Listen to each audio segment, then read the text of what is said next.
Hey guys, welcome back to the channel. This is a story about What If Deku was the Phantom Hero Part 1. If you guys enjoy this What If and want to see Part 2, comment down below and let me know before I start. Please do support for more awesome content and leave a like, and don't forget to subscribe to my channel and also share this video with your friends and check out the description in my playlist. The author of the story 𝗔𝗵𝗲 from 𝗧𝗵𝗲. So let's start the video. April All Might didn't have much time left before the sludge villain captured a boy, and he certainly doesn't afterward. The boy is polite and calm after he wakes up, barely looking All Might in the face. His breathing sounds clear. He'll probably be fine, and All Might can feel that he just does not have the time to take him to the hospital to be checked out. He's already signed the notebook the boy carried and cheerfully sets off to find somewhere quiet that he can drop out of his muscle form. He thinks nothing of the boy after. There's no way All Might could possibly remember the face of every person he saves. Midoriya Inko is used to her son's obsessive personality. She's always admired his drive, the way he just keeps trying no matter what. Watching him turning that sort of ambition towards a goal she knows in her heart is impossible has been pure torture,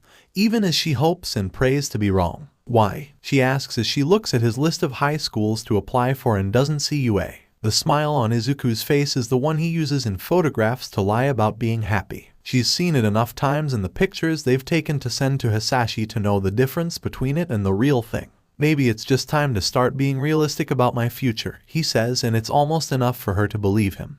But Inko has been watching this boy for 14 years. There's no way she wouldn't know he was trying to hide something from her. She wonders what someone said that finally broke his resolve. A steady beat of guilt fills her chest at her own relief. They talk about the schools, about possible jobs for the quirkless. Most jobs can absolutely be done without a quirk. Her son has a future, they just need to find what can make him happy, where he can find his place. Izuku's more distracted than usual, but they come up with a list of jobs to look into. When she hugs Izuku and tells him she's proud of him, she tries to believe he shares her hope. It's all that will keep her steady. She concentrates on helping him apply to schools, getting any study materials he needs, even changing up their diet when he mentions wanting to be healthier. Whatever she can do to help her son succeed, she will do it. Izuku joins an after-school study group that meets nearly every day, and Inko hopes he makes more friends. In the last few years, she's barely seen Katsuki except at a few school functions, and Izuku never has much to say about him, except concerning his quirk. He never talks about anyone else either. It's worrying. She can't remember the last time he had a friend over. No one from the study group ever comes by, and she's not sure where it's being held.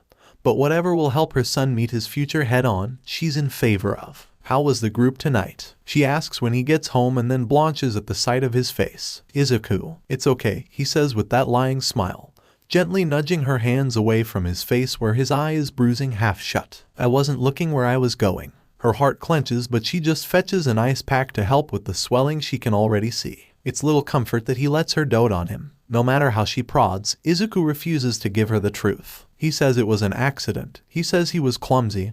He says he was careless. By the time he goes to bed, she's half convinced that her intuition is wrong. A week later, she notices dark bruising all down one of his arms, like something huge slammed into him, or he into it. He won't tell her what happened. Another few days and she has to take him to the hospital to get 2 fingers splinted together because he fractured both knuckles. He still won't tell her anything. Inko redoes the budget and finds just enough money to enroll him in a self-defense class, and the look on his face when she tells him about it breaks her heart. The lying smile is plastered on his mouth and his eyes. She quickly finds a reason to escape to her room to cry because she can't stand how broken inside her little boy is. He doesn't put up a fight about going to the defense classes. The injuries keep happening, but either they're less noticeable or he just gets better and better at hiding them from her. She's not sure there's anything she can do to make it stop, but at least she hopes the class will help keep him somewhat safer. He won't talk to her, but she's getting used to that. June, the Midoriya kid is weird. Mashiro thought so the first time he showed up a couple weeks back to the beginners class he assists his uncle with, and still does. When he's not directing the youngest of the group in their practice moves, Mashiro can't help but have his eyes drawn over. The new kid is his age, serious personality, non-martial quirk as far as he can tell. Nothing all that notable. Normally, no one Mashiro would spend much thought on when he's got other things to do, but his attention keeps drifting back to him. Midoriya Izuku moves like he knows what he's doing, but his body doesn't. Or, more, that his body can't keep up with his mind.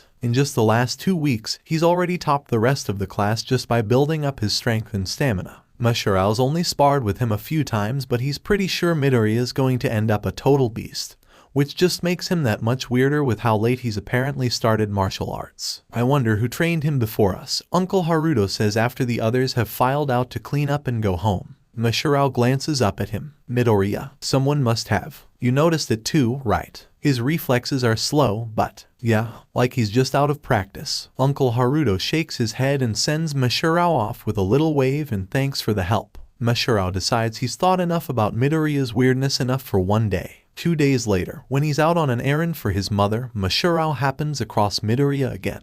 The municipal beach park is a total pigsty they all kind of ignore, no reason for anyone to be around in.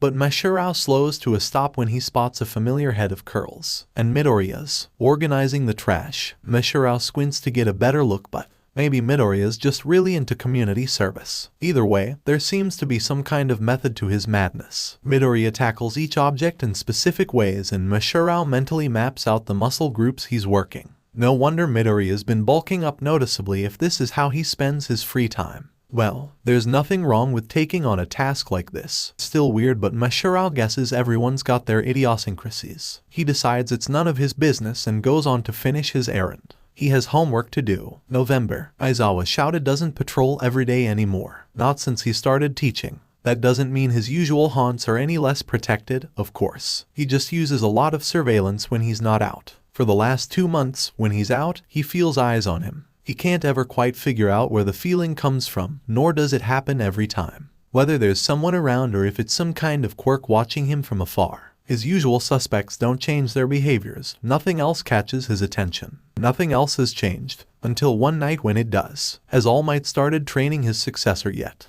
The question comes out of nowhere when he's 2 steps away from the edge of a roof, considering his jump to the next one. Shout is turning before the question finishes. Capture scarf already in motion because it's not a voice he recognizes, unlikely to be a fellow hero. The speaker doesn't even dodge the scarf wrapping around his torso to pin his arms nor react as 𝗧𝗪 activates his quirk. Small, lean, male presenting. Dressed in a dark gray hoodie and jeans with a black mask covering the bottom half of his face. Large eyes, color indeterminate in the low light. The hood is up, covering his hair, but there are a few dark curls over his forehead. Who's asking? 𝗧𝗪 asks without releasing him. He still doesn't recognize him, so worst case it's a villain and best case an unlicensed vigilante. Either case he has every right to hold him for questioning. Doesn't matter. The stranger sounds young and with his frame, 𝗧𝗪 figures a teenager. Has All Might started training his successor yet or not? I don't know what you're talking about. The kid sighs. I don't know why I thought this might work. How about you tell me why you think All Might has a successor in the first place? Because the fact that he's even looking for one isn't close to common knowledge. As far as 𝗧𝗪 knows, only a few select teachers at UA and some of the police are aware of All Might's injury and his steadily weakening state. That doesn't matter either. Ugh, save him from arrogant vigilante punks. I need you to pass a message to him. And why do you think I'll play messenger for you? The kid doesn't roll his eyes, but 𝗧𝗪 is pretty certain he wants to. He won't take it seriously from some nobody. It needs to come from someone he trusts and respects. Tell him to start Mirio's training immediately or he'll be dead within 6 months. Toga Mirio, 2nd year, very promising hero in training.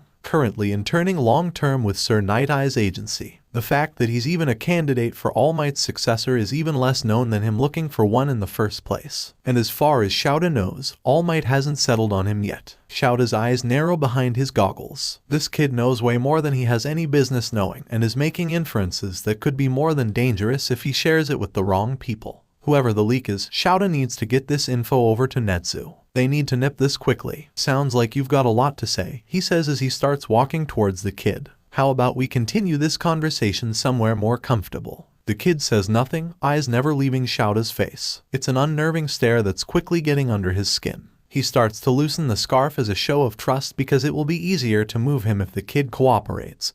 But the moment he does, the kid's in motion. A reflex tightens the scarf again, but the kid's already cleared most of it and 𝗧𝗪 only catches his ankle. It should be enough to trip him, it's not. As the kid's body twists into a back handspring, a knife practically materializes in one hand and slices through the end of the scarf like butter before it can go taut. The kid vaults back onto his feet, knife sliding away back into his clothing as 𝗧𝗪 shoots after him. Whoever trained the kid is good. 𝗧𝗪 feels a strange sense of deja vu, noting moves that are a little too familiar, a little too like his own. The kid doesn't try to land a hit nor does he make any offensive moves, just glides around 𝗬𝗏's hands and scarf on his way back towards the other side of the roof. Every attempt 𝗬𝗏 makes to cut off his path is deftly avoided until the kid makes a leap to the next roof. Then it's a chase. 𝗬𝗏 hasn't had someone smart enough to evade him in a while, and he's not enjoying it. The kid isn't any faster than him, but the eerie similarities to his own moveset keep jumping out at him. He starts wondering if the kid's just been stalking him long enough to have learned through observation,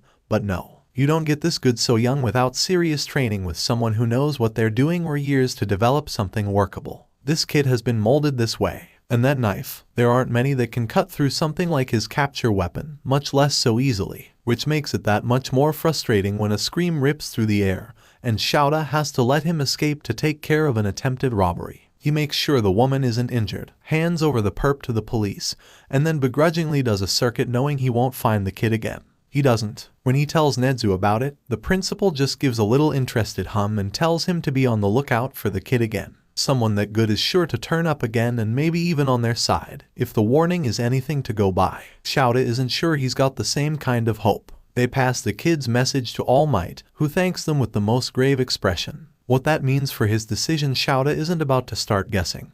But if the boy's life is in danger, he knows All Might will make the right choice. He's a lot more worried about how the kid knew anything in the first place. They make a plan to test out the faculty, grimly aware of how painful this is going to be with the entrance exam for next year's new kids only a few months away. 𝗲𝗏 doesn't like dealing with untried newbies. Anyone he's talking to has a verified body count or rap sheet depending on their specialty, a string of successful jobs, something that can prove to his clients that they're worth his consultation fee. Thing is, he also knows talent when he sees it. So when he meets up with the kid he'd sold a set of specialized micro-edged knives to half a year ago, he lets his gut guide him. If you're looking for a real debut, I've got just the job, he says with a grin, and the kid stares at him from under his hood, green eyes laser focused on his face. He's small game right now, using his head and keeping his hands clean just the way 𝗔𝗏 does. Information, strategy, the kinds of things other small fries are in exceedingly short supply of. The quirk analysis 𝗔𝗏 accepted as payment for the knives had been ridiculously thorough, probably the best he's ever seen. The kid's not charging much, peanuts compared to what 𝗔𝗏 got from selling that one analysis alone, but with a trusted name backing him that'll change quick. If you're trying to recruit me for the League of Villains suicide mission, you're wasting your time, the kid replies. I'm not nearly flashy or stupid enough for that. 𝗔𝗏 snorts, figures the kid had heard about that. Nice that he's smart enough to stay out of it. 𝗔𝗏 may have pointed a few folks he'd rather not keep around their way. Nah, you'd be wasted on that one. You figure out what we should call you yet. Right now, he's being referred to as the green-eyed brat or that asshole who knows his shit. I didn't say I hadn't decided, the kid says, unimpressed. I said I wasn't telling you. Kiddo it is then. 𝗔𝗏 grins wider at the sigh that gets him. I've got a real job for you. Good test of your skills for some interested folks. Good way to pave your path to better and brighter things. Who's the client? You know it doesn't work that way. I'm a broker, not a snitch. Kiddo shrugs. Worth a try. That's what I like about you. He tugs a notepad from his inner jacket pocket and jots down the details, then hands it over. Kiddo reads over his notes with the kind of singular focus 𝗔𝗏 would expect from a scientist or maybe a sniper. Pay? Kiddo asks. Quote me. Kiddo glances up at him and 𝗔𝗏 wonders what all he's reading in his face. 5,000 now, 5,000 on completion. Give me a day. It's a ridiculously lowball offer, barely enough for a good pair of sneakers, and he almost feels bad about accepting. Doesn't stop him from paying, though. He's not about to turn over a new leaf or anything. Great. We'll meet back here. Sundown. Got it. The next day, Kiddo doesn't disappoint him. It's another ridiculously good quirk analysis, including details 𝗔𝗏 has no idea how he got. But that's just part of the mystery of his dear kiddo. The kid says nothing as 𝗔𝗏 flips through it, doesn't even move until 𝗔𝗏 pulls out the rest of the money and shoves it into his hand. Pleasure doing business with you, he says as he starts to go, but Kiddo's voice stops him. The league is going to get curb stomped when they go up against UA, Kiddo says in a tone that isn't at all speculative. Like he already knows. They're going to start recruiting some actual members after, not cannon fodder, and they'll ask you to do it. You interested? No, it won't help me in my goal. He says it like it's something he's already tried. 𝗔𝗏 ticks up the age he's got in his mental record about Kiddo by several years. How much would it cost to keep someone off your list of candidates? 𝗔𝗏's brows lift high as he considers that. Now isn't that an interesting question? You trying to protect someone or deprive them? Does it matter? No, he supposes it doesn't. Depends on what they want to pay me for the recruitment per person. Figures. Let me know when they offer. I'll double it. Bold claim for a nobody willing to take 10,000 for a job worth 10 times that. But Jiren's still intrigued. Well, if they ask me, we'll talk then. The nod Kiddo gives is resolute, absolutely sure. That's the strangest thing about him, his confidence. It doesn't come across as forced or boasting in the least. It's earned. Jiren grins back at him and they go their separate ways. His life certainly has gotten a lot more interesting since Kiddo stepped on the scene. April, if he's asked later, Toga Mirio won't be able to describe the feeling that stops him that day before school. He's still honing the sixth sense heroes get after a while that alerts them to danger or need, but today it's screaming at him. He stops dead at the entrance of UA, caught by the feeling of eyes boring into him with a level of intensity he'd have expected from criminals or Sir Nighthigh. But no one else. The starer is small, but Mirio knows better than to underestimate. Small doesn't mean weak. He glances over him for a second, taking in the thin frame, black pants, gray hoodie, and then smiles brightly because maybe this is a friend in the making. The hood covering his hair and mask over the lower half of his face are a little suspicious, but maybe he's just hiding the effects of an unfortunate quirk. Can I help you? Mirio asks as he approaches, keeping careful note on any body language that might hint this was going to go bad. So far, the starer is relaxed and barely moving past breathing. The moment there's a slight shift in his stance, Mirio stops. Yes, the starer says, big green eyes focused on Mirio's almost like he knows him, but Mirio can't quite match him to anyone. Has All Might been training you? What? Unease starts creeping up Mirio's spine. How does some random person know about that? It's only been a couple months, but he's already gotten so much better, and All Might keeps saying something about passing on his legacy when he's ready. Oh, good. I wasn't sure if Aizawa would pass on the message or not. Okay, this is good. What does Eraserhead have to do with this? Wow, so I have you to thank. If you're thankful, I need a favor.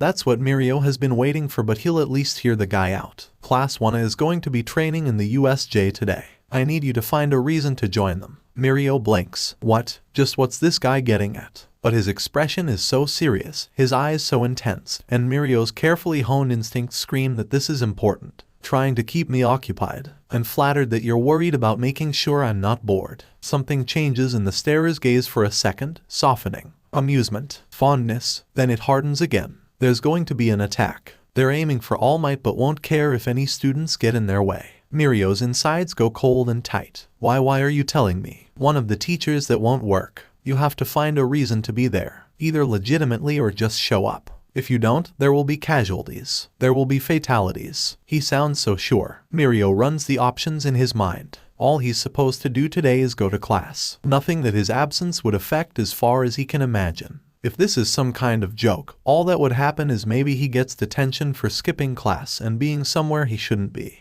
But why me? Someday, Lemillion will be a name everyone knows, the starer says with a confidence that's hard to discount. That starts today. The only people who will see it are teachers, students, and the villains who would hurt them, but as long as they all live, that's all that matters. They should be flimsy words, but Mirio feels his heart quicken. Okay, I'll find a way. And if this is a prank, I'll get you back next time we see each other. The starer softens again and Mirio thinks he can see a smile under the mask. Yeah, he says, and Mirio hears the strangest hint of wistfulness. I'm looking forward to it. Then he leaves and Mirio sneaks into the USJ with Class 1A. After, when the villains have either escaped or been put into custody, and the injured are tended to or sent to the hospital, he sits obediently in front of Principal Nedzu and All Might and recounts the entire strange conversation that prompted his action. We need to find this informant, All Might says, and Mirio tries very hard not to stare at his small, unpowered form. This isn't a secret he wanted to have, but it will go to the grave with him if that's what All Might wants. Unless I miss my guess, this is the second time he's stepped in to direct our actions. Nedzu doesn't sound bothered by that, leaning back in his chair. And we are no closer to knowing who he is. Was that what the kid had meant when he mentioned Aizawa? I'm surprised, Nedzu says with a smile. His original warning, I thought it was about saving your life, Toga. But now I believe it was about saving All Might. 6 months ago, Mirio would have never believed something could actually threaten All Might that way.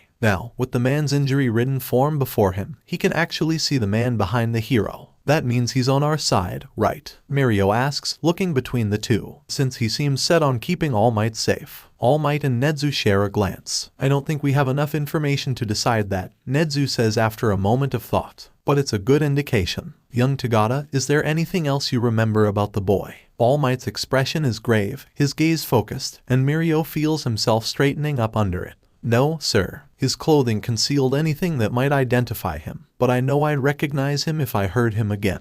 That will have to be enough, Nedzu says and then dismisses him. Mirio wanders a bit in the halls after, just thinking about the strange informant and just what he might be after. Nay, you're going where? Hosu City, Izuku says as he stuffs a folded shirt into his backpack. For the class trip. Remember, Inko doesn't, but things have been hectic at work and she's got so many things to worry about right now that it's not entirely out of the realm of possibility that she gave permission before. Besides, she trusts Izuku not to get into serious trouble, even if he's getting more and more secretive, but Inko would rather trust him and be wrong than let him think she's not in his corner. Someone has to be. Overnight, she asks and he nods. I'll be back Sunday in time for dinner. They'd be leaving after school and heading to Hosu, then staying in a hotel room. When she worries about the room, Izuku just smiles with fondness that is real for once and assures her he's taken care of it. She didn't know he'd gotten any kind of after-school job, but she's been trying to trust him more with his own time because the only way he'll learn to manage it is if she gives him the opportunity to do so with the possibility of learning from failures. As long as he goes to school, makes acceptable grades, and keeps up with the self-defense classes, she'll deal with not knowing more. It seems almost cruel, scheduling this kind of thing at the same time as the UA Sports Festival, she says and sees the way Izuku's hands pause for a moment.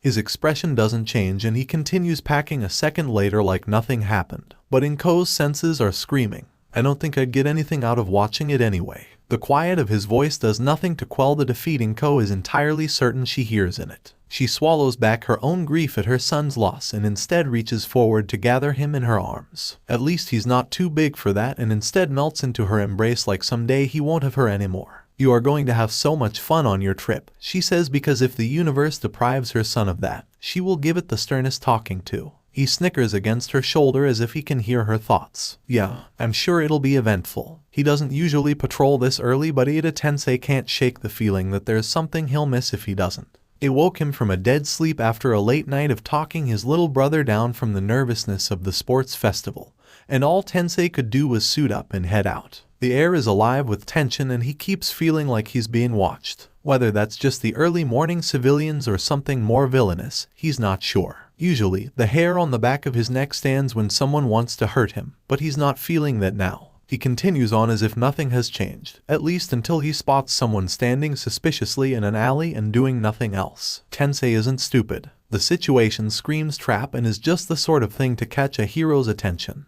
The fact that the person there is in a hooded jacket that covers his head and a mask doubles the possibility that they're staring up between the two buildings and not out at the mouth of the alley is a little weird though. Hello, Tensei greets as he hazards a few steps in. The potential suspect turns to look at him, big eyes all he can see of them. I came to help you today, the kid, because a voice like that is either a child or some kind of age-affecting quirk, says, entirely serious. Tensei frowns. That costume isn't something he'd expect from a fellow hero, but a lot less flashy than vigilantes tend to be. Some kid who's watched too much TV. Well, I'm flattered, but I think you'd better leave the hero work to professionals, he says in hopes that's a gentle enough refusal. There's plenty of hero courses that you can take to get ready to really help out when you're old enough. The kid's eyes crinkle a bit, like he's smiling behind the mask. Then he's shooting at Tensei with a knife in each hand and Tensei moves before his brain figures out he should, instincts taking control. But the kid wasn't aiming for him. Instead, his knife deflects a blade Tensei hadn't even seen until it clatters to the ground.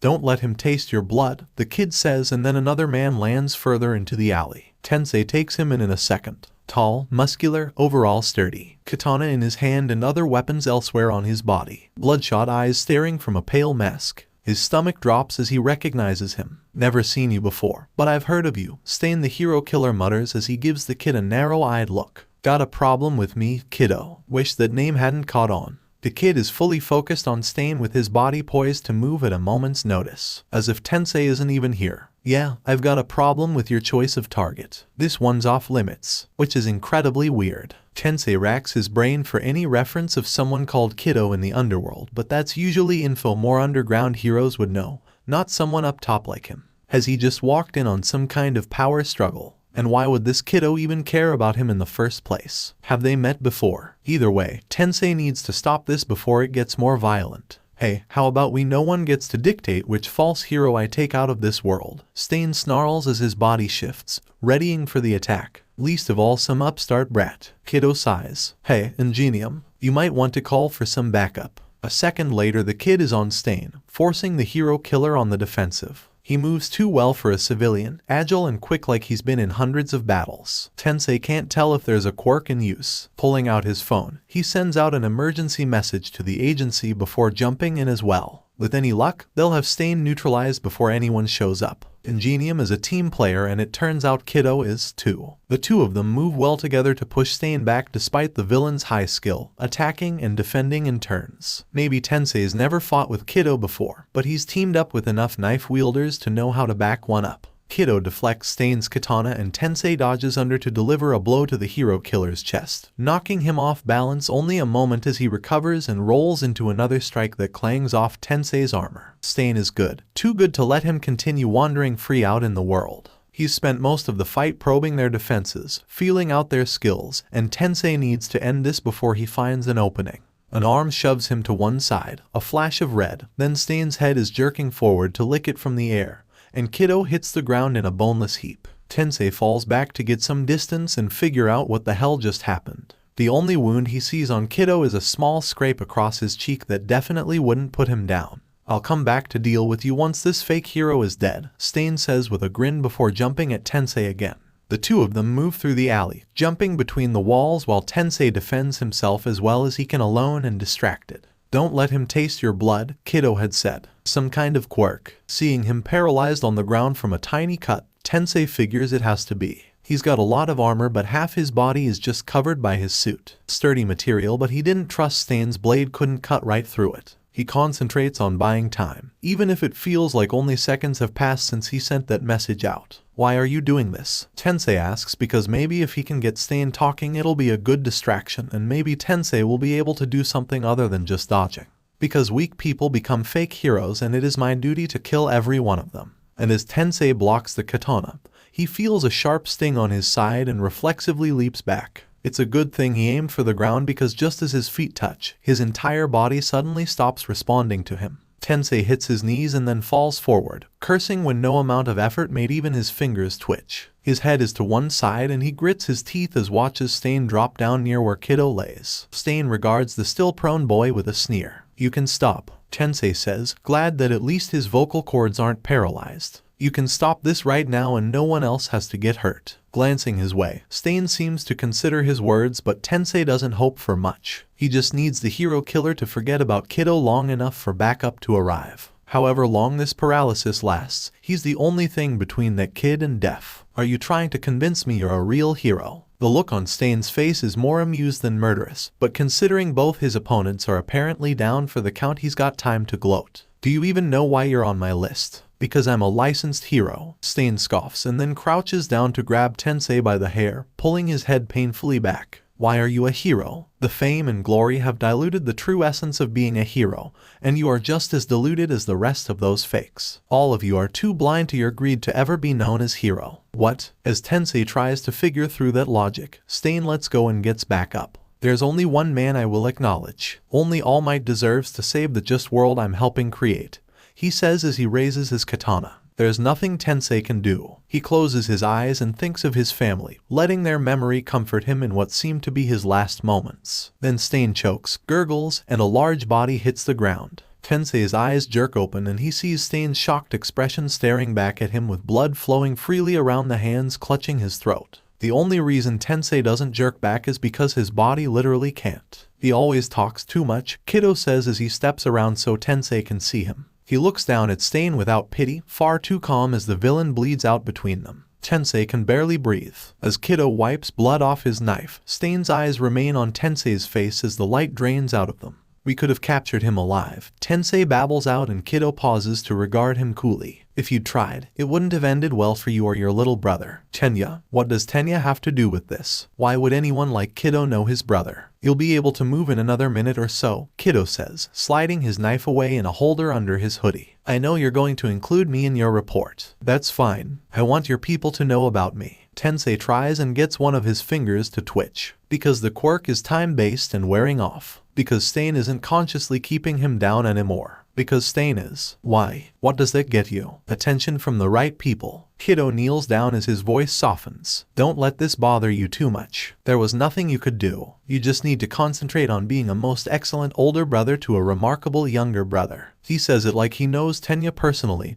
and that is terrifying. The skill Kiddo showed in battle, the ease of stealth, the clean kill shot that left no chance of survival. This is a terrible development in the underworld. If it's someone Tenya knows, one of his friends or classmates, then his brother isn't nearly as safe as Tensei thought. He needs to tell people, warn Yue. There's a voice from the mouth of the alley and then Kiddo is gone. Tensei can't lift his head yet to see where he's gone, but then there are hands on him as he's rolled onto his back. He's caught in a whirlwind of getting checked over and giving a quick summary of what happened before his memory has had a chance to distort any of the details. Estimate on this new villain's age. Someone asks him and Tensei startles because he hadn't quite classified Kiddo as a villain, but it's definitely true that what he'd done was villainous. Young. Sounded like a teenager. And he knows my brother. There's quiet around him for several seconds as the others glance between each other. Tensei looks up from the bottle of water someone had pushed into his hands at some point when he had control enough of his body to hold it. We need to warn Yue that one of their students may have gone rogue. He says in a grave tone that he barely recognizes as his own voice. It was one thing when their mystery informant was just a concerned citizen with good information and stunningly on-point insights. It's entirely different when he's proven himself lethal. It's even worse if that person is one of his students. Nedzu has always had pride for his ability to analyze and judge the people he meets. Every student that gets accepted into his school has already gone through a more thorough background check than even those seeking top-secret clearance for the government. So the idea that any of them might be actively going rogue. No, not acceptable. There's very little known about the villain Kiddo. They have a few cobbled together stories here and there. But before Stain he'd been a small-time information broker known primarily for ridiculously high-quality quirk evaluations. What little they've been able to piece together is that he's a highly intelligent newcomer with no strong ties to any one group. There'd been no indication he was even capable of the sort of violence Ingenium witnessed. Nedzu focuses his attention on the roster of 1A. The young Ida has already set himself apart from the rest for his leadership skills and is on good terms with most of the class. None of his closest relations seem the type to go outside of the law, and there is no one in one of that resembles Kiddo. The physical description Ingenium gave matches the boy Aizawa met, and the one who warned Toga. There are only 3 students that match up with what they concretely know about Kiddo physically, but their quirks don't come close. The going theory is that his quirk is some kind of general physical enhancement to his speed and strength because at no time has any sign of something more specialized been observed. And against Aizawa, he hadn't been troubled not to use it either, so outside of that he's also been highly trained to fight quirkless. Nedzu steeples his paws and considers the artist's rendering of Kiddo. He looks young but resolute. Wide eyes that look young and old all at the same time. Villains murdering other villains isn't unheard of, but to have a relatively unknown one take out a big name like Stain is. And the fact that Kiddo had sought to warn them about dangers before that. He didn't think All Might would take a nobody seriously, Aizawa had said. When I asked why he didn't tell a teacher, he said it wouldn't work. Like he'd already tried, Toga had said. It's more and more obvious that Kiddo not only knows more than he should, but he knows them as individuals, and more than just what some superfan might have gleaned.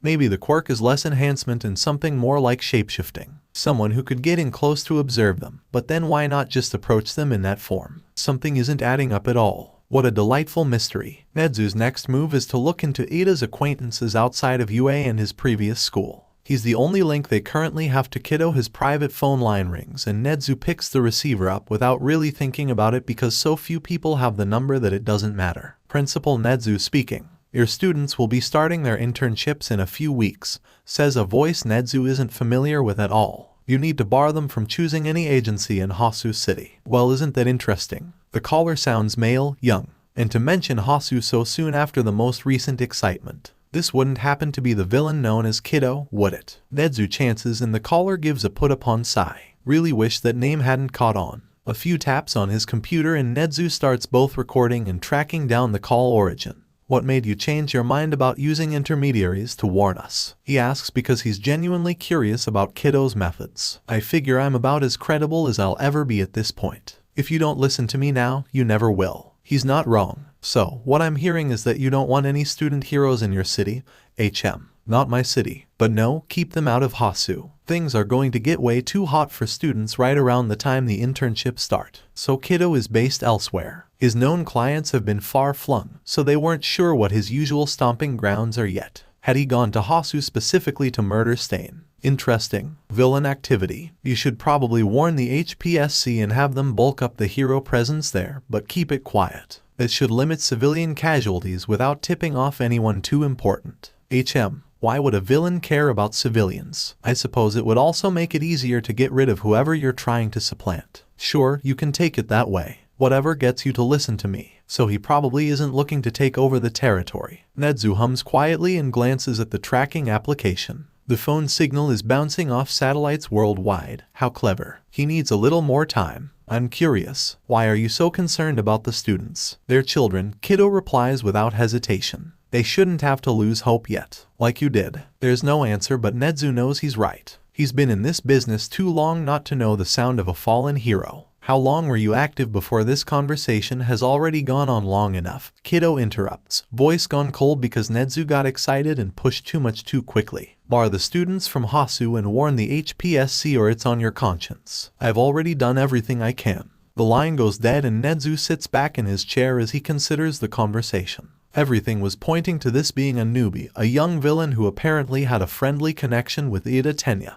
But now, if this is a fallen hero, Kido has to be 18 at the least, more likely mid-20s unless his quirk affects his aging. At least it's a lead to go on. He'll report it, of course, but now Nedzu is intrigued and he's never been good at letting go of things that catch his attention. The tracking software hadn't been able to pinpoint Kido's location before the call ended, but that's fine. Nedzu always loves a challenge. When it comes to orders, Kirigiri is good at following them. It might seem a strange trait for a villain to possess, but he likes to think that it makes him an excellent second in command, and as long as Sensei and Shigaraki Tamura agree, all is well. Being that he is good at following orders, he doesn't outwardly question when he's told to bring a new villain to meet with them at all costs. Kido is a relative unknown, usually giving information to whoever pays him, but the murder of the hero killer certainly turned a few heads, including Sensei's. Getting Jiren to provide a location to fetch him from is half the battle of doing so, but one Kirigiri wins easily enough. As his warp opens up, he takes a moment to examine the figure that stumbles through. Small, wide-eyed, in a uniform so nondescript it might as well just be everyday fare. No symbols, nothing at all that would catch or keep anyone's attention barring the fact that he is as covered up as possible. Kirigiri's almost surprised he doesn't wear goggles. Kido isn't at all surprised by where he's ended up.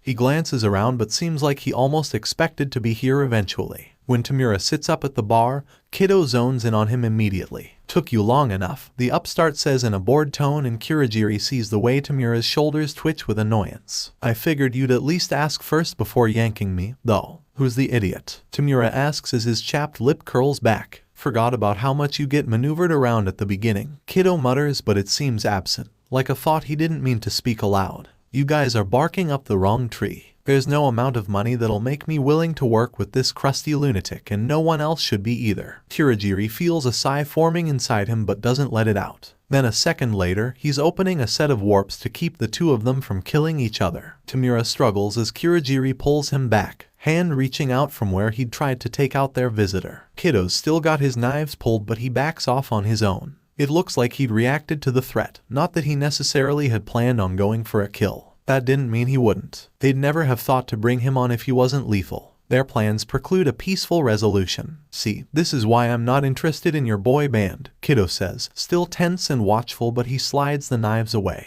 The face is off-key. Kirigiri tightens his hold on Tamura as he hears a growl ratter out of his chest. Why are we wasting our time, he begins, but another voice cuts him off. I think that's more than enough. Sensei's voice is enough to make all of them go still, even Kido. Kirigiri watches the mix of feelings cross through his eyes too quickly to pick anything out, but what remains is a grim sort of recognition. Hello Kido, it's nice to meet you, Sensei says through the radio, smile clear in his voice. Can't say the sentiment is shared. Kido's lucky Sensei decides to be amused. His chuckle still sends ripples through Kirigiri's misty form. I take that to mean you aren't interested in joining our group yet. Guess you missed the part where your deranged mutt tried to disintegrate me, Kido says, unimpressed. No, I'm not interested. Now are you gonna have your warper send me back, or do I get to know where your super secret playhouse is located? Well, I'm sorry to hear that, Sensei replies with the same calm as if he hadn't just heard a veiled threat. We will of course return you from whence we found you. Kido's eyes narrow. Like I don't already know you'll put a target on me. I believe the saying goes, that sounds like a you problem, is the amused reply. Just don't come complaining when you waste a lot of resources trying to get back at me. Kurogiri warps him back where he'd found him because he's gotten fairly good at knowing when Sensei wants him to warp someone into the middle of the ocean or not. And now is not the time. He must think Kido will be useful later. I hate him. Tomura growls out once the warp closes behind Kido, predictably. Don't worry, you'll have ample opportunity to eliminate him when the time is right. Sensei reassures him and no, so that's the play. Putting a small stone in Tomura's way so he can destroy it. Build his confidence and experience. Kurogiri sometimes forgets how many steps ahead Sensei thinks. Just let me get what I want out of him first. I assure you it will be worth the wait. June, when his mother tells him to go to the corner store for a few things, Bakugo Katsuki begrudgingly tromps out to fetch them, but only after they've screamed at each other for several minutes. He doesn't really mind, it's the principle of the thing. She'd start thinking he'll roll over for her every time if he doesn't make her fight for it. Sometimes he wonders where he'll find a wife that's as perfect a fit for him as his pushover father is for his hag of a mother. But that's so far away he doesn't know why anyone would bother to think about it. He's 16 and getting ready for his illustrious career is all he's got time for. Maybe when he's going gray, he'll shack up with some woman to pop out a few heroes in training. But even that idea seems too far away to put any brainpower towards right now. Tatsuki doesn't even like kids, but he guesses having them is what he's supposed to do, just like the marriage thing. At least, that's what the hag yells at him about often enough to be annoying. Maybe he won't, just to piss her off. Shaking the weird thoughts from his head, Katsuki makes his way to the corner store. He finds what he needs quickly, not wanting to waste more time than he had to on this. Exams are right around the corner, and like hell is he going to get saddled with extra summer classes just because he didn't study enough. It might be a funny way to piss off his mom, but not worth the trouble overall. As he ducks through the sliding doors, another body collides with his and Katsuki nearly drops his bag before snarling out, "Watch where you're going, you damn extra." The other person looks up and it's fucking Deku. Sorry, 𝐒𝐭𝐚𝐲. Katsuki hasn't seen him in months, not since they both graduated middle school, and even then their last year was weirdly quiet now that he thinks about it. Deku had kept his head down, didn't bother trying to engage with him, and now their paths just never have reason to cross anymore now that Deku isn't inexplicably on his heels every fucking second. Deku's not much taller but seems less dwarfed by his clothes, like his body's gotten more substantial under them, and he'd been solid when he knocked into Katsuki. Is Deku working out? Why bother? But more importantly, Deku isn't cowering back, looks him in the face like they're equals instead, and Katsuki's mood snaps. "You're in my way," he growls out, and after a full second of staring, Deku takes a wordless step to the side to let Katsuki pass. No stumbling. No muttered apologies. It makes the hair on the back of Katsuki's neck stand on end for just how bizarre that feels. He makes a special effort to knock his shoulder into Deku's in passing, but it doesn't make him feel any better. 20 steps away and Katsuki can't stop himself from looking back. Then he freezes mid-step because Deku's just standing there staring at him, and the look on his face. It's not an expression Katsuki's familiar with, not from his childhood nuisance. For some reason, Deku looks 100 years old and like he'd lost everything. "What the hell are you looking at?" Katsuki yells at him because he can't stand seeing that anymore. Deku doesn't startle, doesn't even twitch. He just gives Katsuki a smile that's weirdly nostalgic and hurts to look at, which just pisses him off more. "See you around, Kaken," Deku says before disappearing into the shop. Katsuki's lip curls back into a sneer and he goes back home to give his mother her goddamn groceries before he can talk himself into storming back after Deku. Whatever is going on with Deku is none of his business, but Katsuki can't quite shake the gnawing feeling that he should make it so. He throws himself into studying instead because the moment Deku gave up his ridiculous notions of going to UA and becoming a hero, he stopped being of even the slightest importance to Katsuki's life. At least, that's what Katsuki stubbornly tells himself. It feels a little weird introducing people to Kido, but Jiren's damned if the kid hasn't made it worth his time. He hadn't realized Kido was getting enough clients to pay as promised. Surprising him seems to be Kido's specialty. All he'd asked for was to bar these people from the list of potentials to introduce to the League of Villains.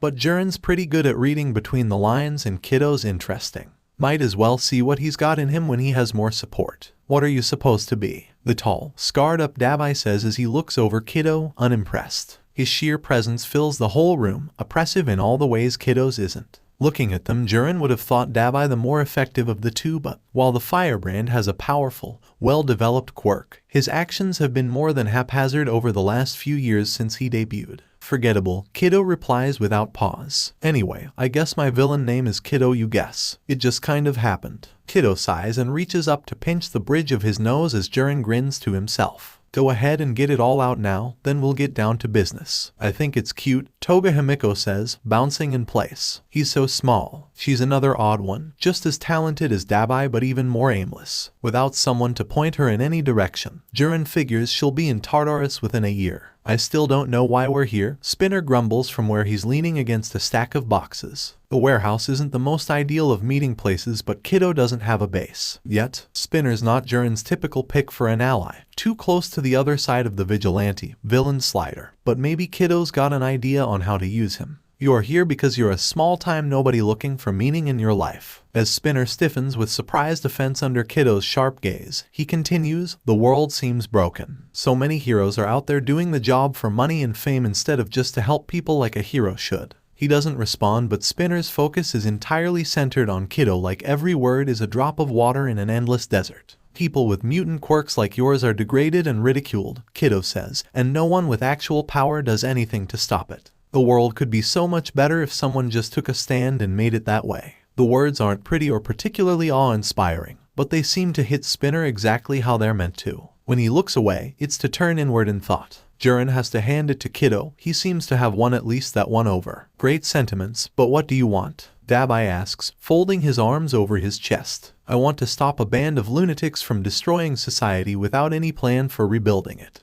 𝗬𝗵𝗺 narrows his eyes. I'm not hearing anything concrete. Just give him a second. Toga ignores the glare he sends her way. It's a work in progress, just like everyone else's dream, 𝐭𝐼𝐻 says without sounding bothered in the least. I agree that the system we have isn't sustainable. There wouldn't be so many villains if it were. But right now there is a group who want nothing but to destroy all of society and watch the world burn. And they don't care who gets hurt in the process. Heroes, other villains, innocents. If they get the chance, the violence never stops, and that's by design. A chilling idea, and Jiren wonders if maybe he should add the League of Villains to his blacklist. They pay fine, and he usually doesn't consider politics much, nor does he have a heart of gold just waiting for the chance to show itself.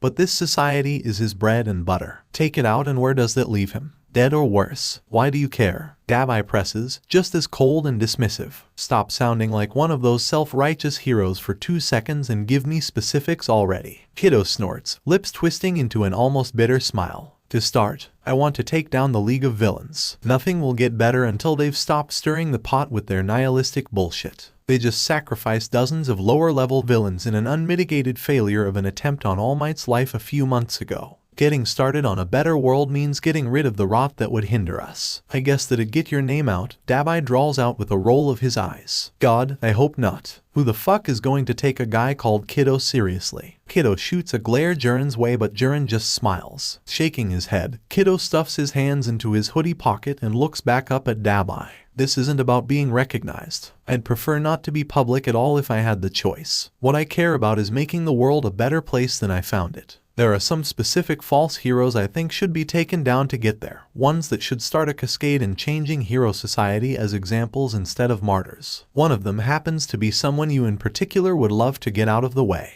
Are you trying to pull some kind of cold reading trick? 𝗬𝗵𝗺's lip curls and he looks a second away from bailing. Who do you think you offer me? Endeavor. 𝗬𝗵𝗺 snaps straight, staring down at 𝐭𝐼𝐻 who doesn't even twitch under the intensity of it. Toga covers her mouth with her hands, and even Spinner's eyes go wide at the gall of targeting the number 2 hero. Had Jiren not heard 𝐭𝐼𝐻 mutter about his hit list before, he'd be just as shocked. More than money or recognition or a better world, you just want that man's head on a plate, 𝐭𝐼𝐻 says in a cold tone that makes a shiver run down Jiren's spine. He's the type that can only be redeemed through death, and probably not even then. A hero obsessed with power, fame, the coveted number 1 spot. The faint glow around 𝗬𝗵𝗺's scarred hands has Jiren's body tensing to make a run for it, but 𝐭𝐼𝐻 either doesn't notice it or doesn't care. I want to build a world where that kind of man would never have been put in a position to abuse others with impunity in his quest for perfection. 𝐭𝐼𝐻 takes a few steps further into 𝗬𝗵𝗺's space, would be nose to nose with him if he weren't so short. like his own family. There's a bright flash of blue as flames flare out from 𝗵𝗲𝗍𝗂𝐴's palms, but it fades almost immediately. The stare-off is broken as a dark smile spreads across 𝗵𝗲𝗍𝗂𝐴's face. Fine, I'll give you a try. But the moment it's not worth the effort, I'll take you out myself. I can live with that. As Kido wins another subordinate to his side, the last candidate is almost vibrating with glee. Toga looks every bit a normal high schooler getting ready for some fun outing rather than the cold-blooded killer Jiren knows her to be. Me next,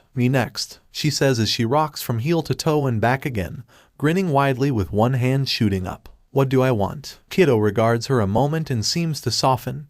Just a bit. You're easy. That quirk of yours has made it difficult for others to accept you, but you want a world where they do. Her expression fills with exaggerated shock, but under it Jiren notes just how focused her attention has gotten. I'd never ask you to be anyone but who you are, and that includes your quirk, Kido goes on. While I can't promise you something so concrete as vengeance or a cause you already believe in, I can give you ways to be yourself and build relationships with others like you. I can offer you friendship and a place to belong. Toga tilts her head, considering that. Friendship? With you? Pretty sure we can get along well. She brightens even more than Jiren has seen her in the middle of a kill, and he'd thought that was her favorite thing in the world. Maybe there's more to the schoolgirl looks than just whimsy. With her face split by a grin that doesn't look quite as crazed as usual, Toga grabs Kido's hand to shake it enthusiastically. What's our first step, boss? Kido glances between the three of them, meeting and keeping their gazes for a few seconds each. The league already has a few recruits that could be troublesome. I want to try and turn them to our side, but barring that, just take them out entirely. Anyone who's stuck on helping the league can't be left free. As Jiren watches them from behind Kido, he sees no hesitation on any of their faces. Kido's won his new team. Now it's up to him to use them effectively. Jiren's still not sure which side he'll end up supporting in the end. But this is more interesting than the underworld has been in years. He'll keep watching for now. There's plenty of time to change his mind later. Once they've had a few tasks delegated to them, the three leave and Kido turns back to Jiren. Got something for me too, boss? Jiren asks with a grin. There's a few more names I want to bar from the league, Kido says as seriously as ever, fishing a bit of paper from his pocket to hand over. I probably can't turn them to my side, but I still have to try. Glancing over the list, Jiren is surprised by a few names but not others. Well, Kido had started out as an info broker. Of course he'd have gotten skilled at figuring out who'd be worth his time. I'll see what I can do. Which just made Jiren more curious. Is your endgame really that flowery shit you were spouting earlier? Kido snorts and his eyes look ancient. Yeah, it really is. And where do villains even fit in with that idealized world? If I had my way, there'd be no reason to turn to villainy in the first place. The mask makes it hard to tell, but Jiren is pretty sure Kido's smiling at him. People like Toga, Spinner, and 𝗵𝗲𝗍 would have had the support and understanding they needed from the beginning. And I'm pretty sure you'd be successful regardless of how you decided to spend your time. This is just fun for you. Well, he's not wrong. And people like Shigaraki, looking upward towards one of the warehouse's skylights, Kido says, if tissue has started to necrose, aren't you supposed to cut it out? It's hard to remember most of the time that Kido's lethal. Then he says shit like this and Jiren remembers he took out the hero killer himself. That makes no difference to him in the long run. Jiren's still a man of limited integrity that can be bought if the money's good and the client doesn't piss him off. Didn't think I'd get caught up in some vigilante's crusade, Jiren mutters to himself, but as long as he can milk the situation for his benefit he supposes it's fine. Kido isn't the first vigilante he's dealt with and won't be the last. Didn't think I'd be one, Kido replies and then goes off to do whatever crazy shit he's got planned next. The underworld of crime has been nothing but a swirling mess of fluctuating factions for years, ever since All Might's near-fatal encounter with the notorious villain All for One obliterated many of the organized power structures that were once its backbone. That makes certain tasks easier, others a lot harder. If they can't be tied to specific big name, the small-time criminals are easier to pick up but harder to find. If they aren't being directed by a more singular purpose, their ability to enact wide-ranging crime is squashed, but that makes them more unpredictable. Tsukachi Naomasa doesn't know which he'd prefer, but is pretty sure the alternative of All for One still running wild is the worse one. That doesn't make the current rumors and more solid intel any less troubling. Power vacuums are always filled and the police have been keeping their eyes peeled for rising stars to quash before they can solidify their hold. The League of Villains is certainly flashy, what with the attack on UA and more recent activity in Hosu City tied to them. But Naomasa's attention right now is being drawn by another name. Kiddo's slaying of the hero killer stain certainly put him on the police's top 10 list, but they've been aware of him for longer. Suspected intellect-enhancing or mind-affecting quirk, quickly becoming a go-to for anyone needing quirk evaluation or strategic planning. His evaluations are dangerously spot-on, and his information delves into details no outsider should have access to. How he chooses his clients isn't well understood, but he definitely has a method to it. About the only villains willing to talk about him have been those he turned down. Then he murdered Stain and gave them another possibility for his subtle quirk. Now there are signs he's building a following, and that's never a good idea for a villain as smart as Kiddo. No one knows what his intentions are because nothing's been announced, and the confusing difference between his warnings to UA and his criminal behavior is making it difficult to classify him. Vigilantes, by virtue of unlicensed quirk use, are villains, and Naomasa has no problem bringing them in just as readily.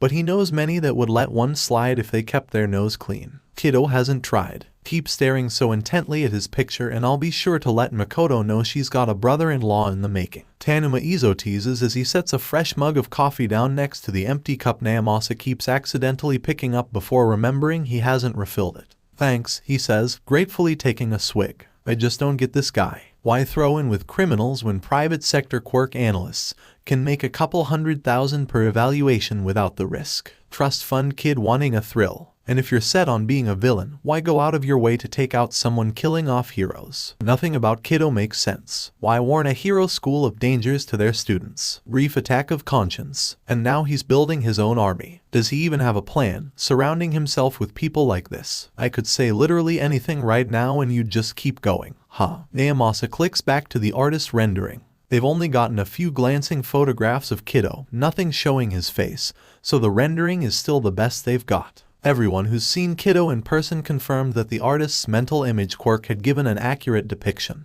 Naomasa could probably redraw it with his eyes closed at this point. He's looked at it enough times. He's been doing this long enough that he can usually predict what various types of criminals will get up to. Kiddo throws every attempt he's made. There's no sense to his actions. Naomasa is missing some key piece that might let him figure it out. I need to talk to him, he says, and 𝗵𝗲 fumbles his own coffee, nearly dumping part of it on himself. What? I need to talk to Kiddo, which might be half impossible considering they have no idea who he actually is, or even where his home base is. His clients are from all over the country, though there are a good amount of them in Musutafu. Opportunities due to the proximity to UA. Kiddo does seem to have a preoccupation with it. You're not going to let this bone go, are you? 𝗵𝗲 shakes his head, but Naomasa knows he's probably sifting through their information in his mind, picking out details Naomasa might have missed. Okay, say you get him to talk. What's your play? A knock at the door interrupts them as an officer pokes her head in. Detective 𝗧𝗵𝗲. Phone call. Transfer it over. He waits for his phone to ring and answers. Detective 𝗧𝗵𝗲 speaking. Does your quirk work over the phone? The voice is young, unfamiliar. Naomasa frowns at the direct question. Pardon, your quirk. Can you tell if I'm being truthful or not over the phone? Naomasa's quirk isn't exactly a secret, but it's rare someone outside the department or a hero makes mention of it. Who is this? He asks. They've been calling me Kiddo for the last few months and I've kind of given up fighting it. Truth. Naomasa stiffens in his chair and swiftly turns on the recording for his phone line. Across the desk, 𝗵𝗲 grabs a notepad and shoves it under Naomasa's hand along with a pen. My partner and I were just considering how best to get a hold of you, Naomasa admits and hears a quiet snort on the other end. Yeah, I know. Truth. Dread filling him. Naomasa quickly writes out surveillance. Computer hack. Surveillance quirk. Precognition quirk. With every word, 𝗵𝗲 looks more and more unsettled. You seem to know a lot, Naomasa says as he stubbornly keeps his cool. No sense in letting their new villain know he'd been knocked off base. Did you call just to tell us that 𝐒𝐩𝐢𝐺 Hasekai ring a bell? It does. Naomasa's not on the case, but he knows there's a thick file on the dying Yakuza group and its various members. They've been relatively quiet the last few years, numbers dwindling and territory getting ever smaller. Sure, why do you care about them?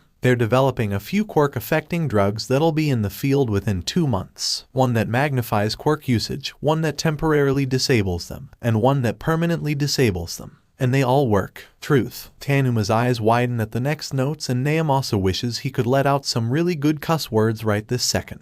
Why come to us? Why not report this directly to a hero? You haven't been shy about communicating with UA. Because you can verify my truthfulness and Sir Night-Eye's agency will listen to you. Truth. Another warning. Another sign that Kiddo isn't nearly as villainous as he should be.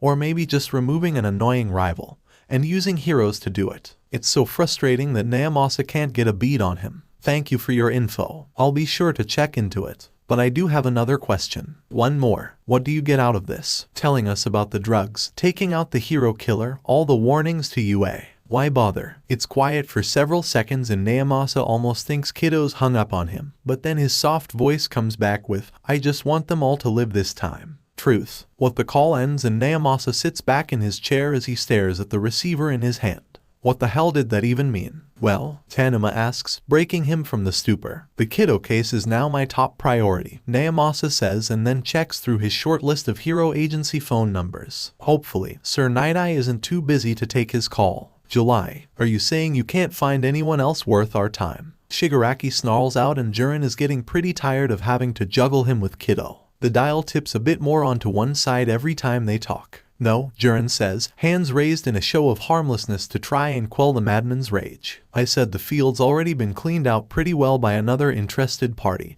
and that your options are slim. Not none. Shigaraki's probably going to kill him if he isn't careful. Great. Please be patient. Shigaraki Tamura.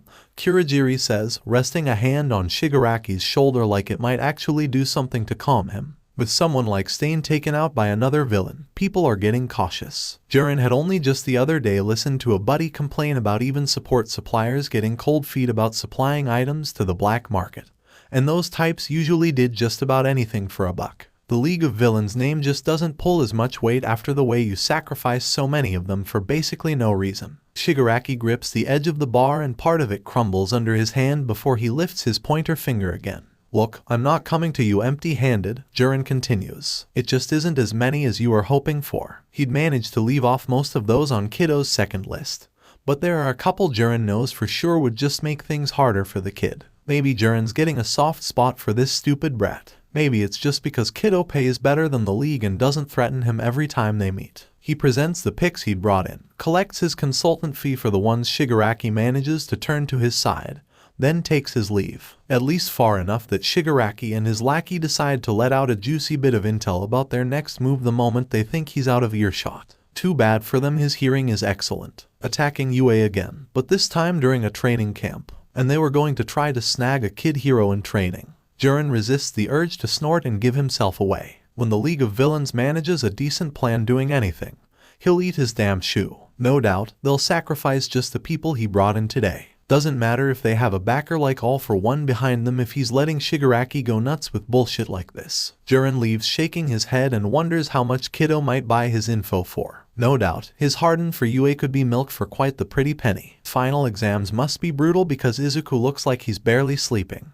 The bags under his eyes are worryingly dark and while he's still eating, he lapses into staring at the food and picking at it and just being utterly uninterested. Inko does her best to engage him and sometimes manages for a little while before he fades off again. She counts down the days until exams are over, figuring things will be better after. Izuku has a lot to prove, she reminds herself. To himself, to the world. She'll support him no matter what, but she wishes he had more people in his corner. On the last day of the exams, after she gets home from work, Inko decides it's time to deep clean the apartment. She starts in the public areas, dusting and scrubbing every surface with single-minded determination. The place will be squeaky clean and welcoming to her hard-working son. When the living room, kitchen, and bathroom are all gleaming, Inko moves on to Izuku's room. She strips the bed, picks up a few clothes from the floor to throw into the wash, and then moves to tidy up his desk. Then she stops. Spread over Izuku's desk are several notebooks laying open, which isn't odd at all, but these aren't detailing quirks and heroes like she's used to.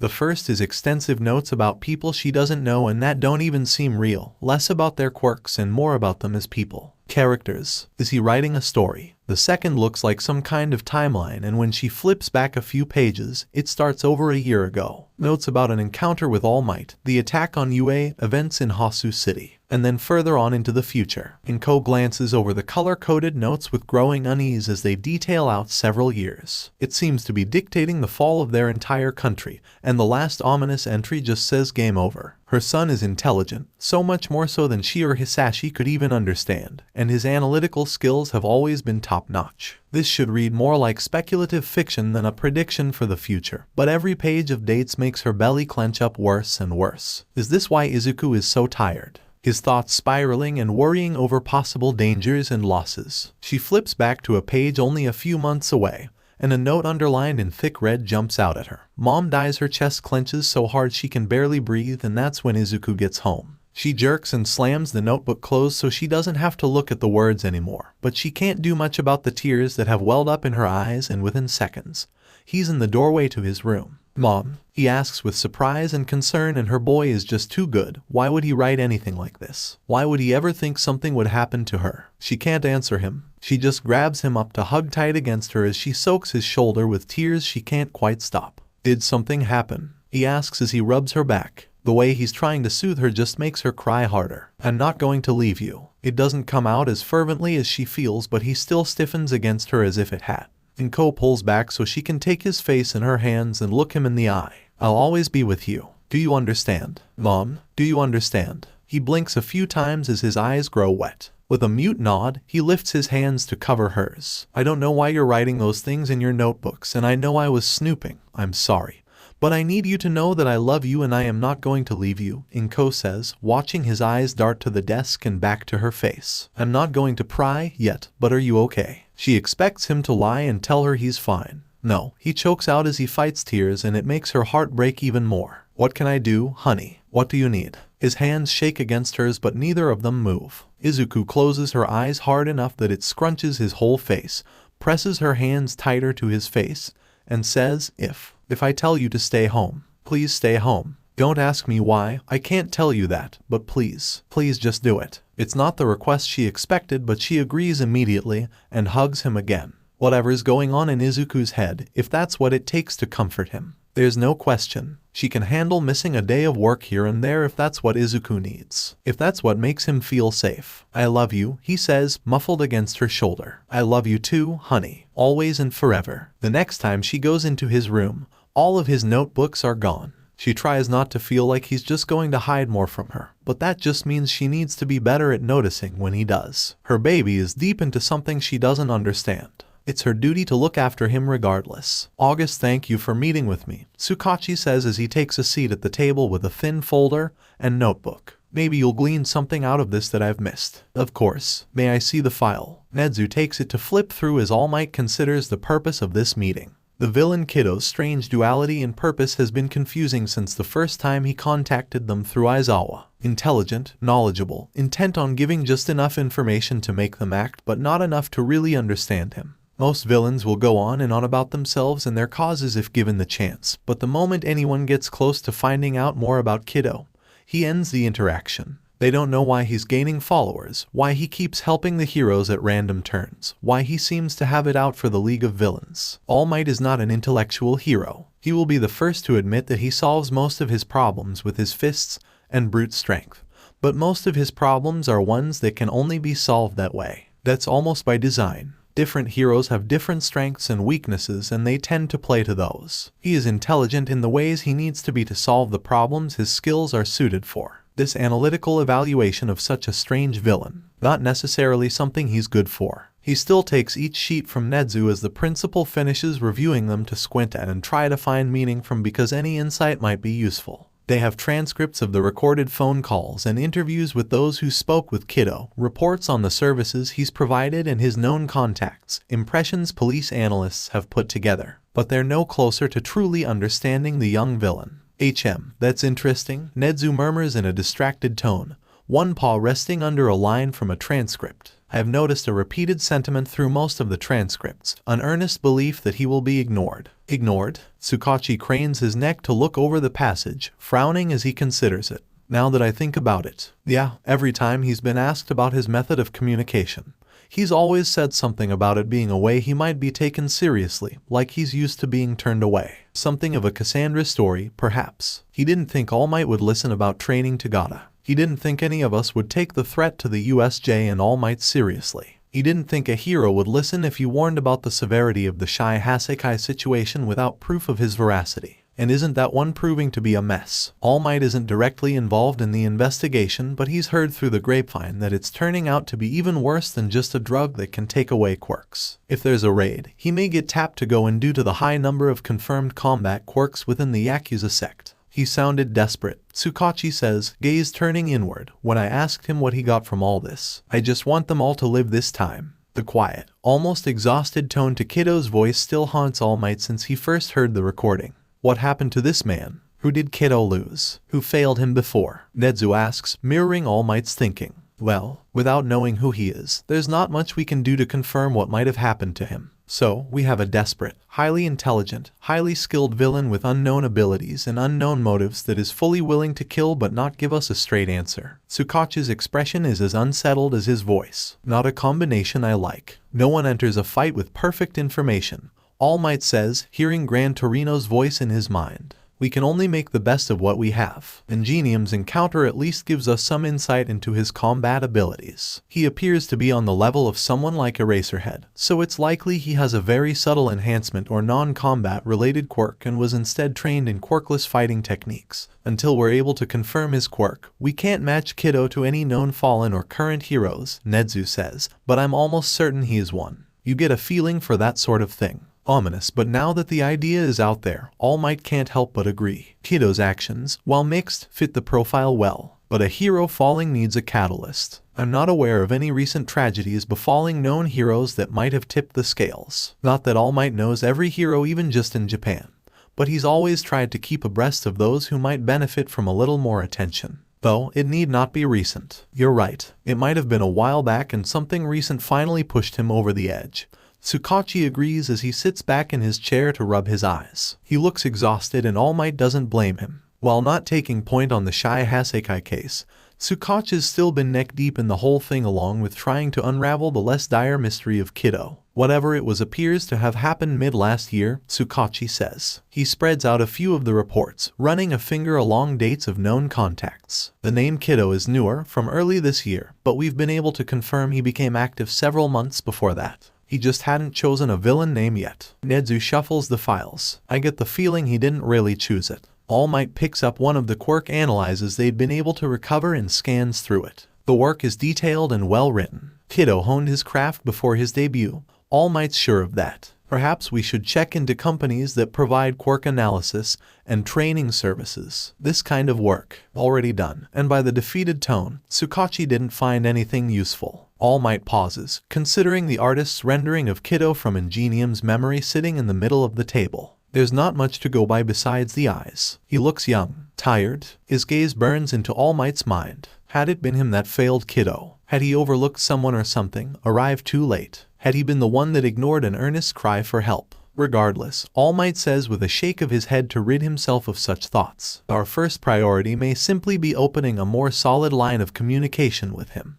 He's shown himself willing to engage with us. Perhaps we can cultivate that relationship into something more solid. I'll do my best, 𝗧𝗏𝗄𝐻 agrees but doesn't seem all that hopeful. Kido's gone through a lot of trouble to keep them off his tail. They end the meeting and All Might goes to work on the next semester's lesson plans with a heavier heart. Sometimes, Magna wonders what life might have been like if she'd never gone villain. She had choices. Maybe she could have dealt with her violent impulses in a healthier way, or at least a more constructive one. Maybe she could have built up a career using her abilities for the betterment of others, maybe worked her way up through a company, maybe had a family. It would be hard to be Magna in that sort of life though, and she's got enough about herself that isn't quite right to cherish the things that are. This job with the League is just what she's been looking for. The pay isn't great yet, but it's still money to put into the surgery fund and no one's saying a single thing about her womanhood. Shigaraki's an asshole but he could care less if she's a man, woman, or table for how much he actually pays attention to people past their abilities, and that's just refreshing. She's Magna twice, both sides of him. It feels so good she could just burst. The fact that she gets to rob and maim all she likes is a plus, too. Magna's never going to be one of those women that gets shy at violence. It's part of her, just as much as the color of her eyes, and denying that would be denying herself. She's done enough of that over the years. As long as she has one person in her corner, Magna can take on the world. And if her dear friend hasn't kicked her aside yet, she'll never be alone.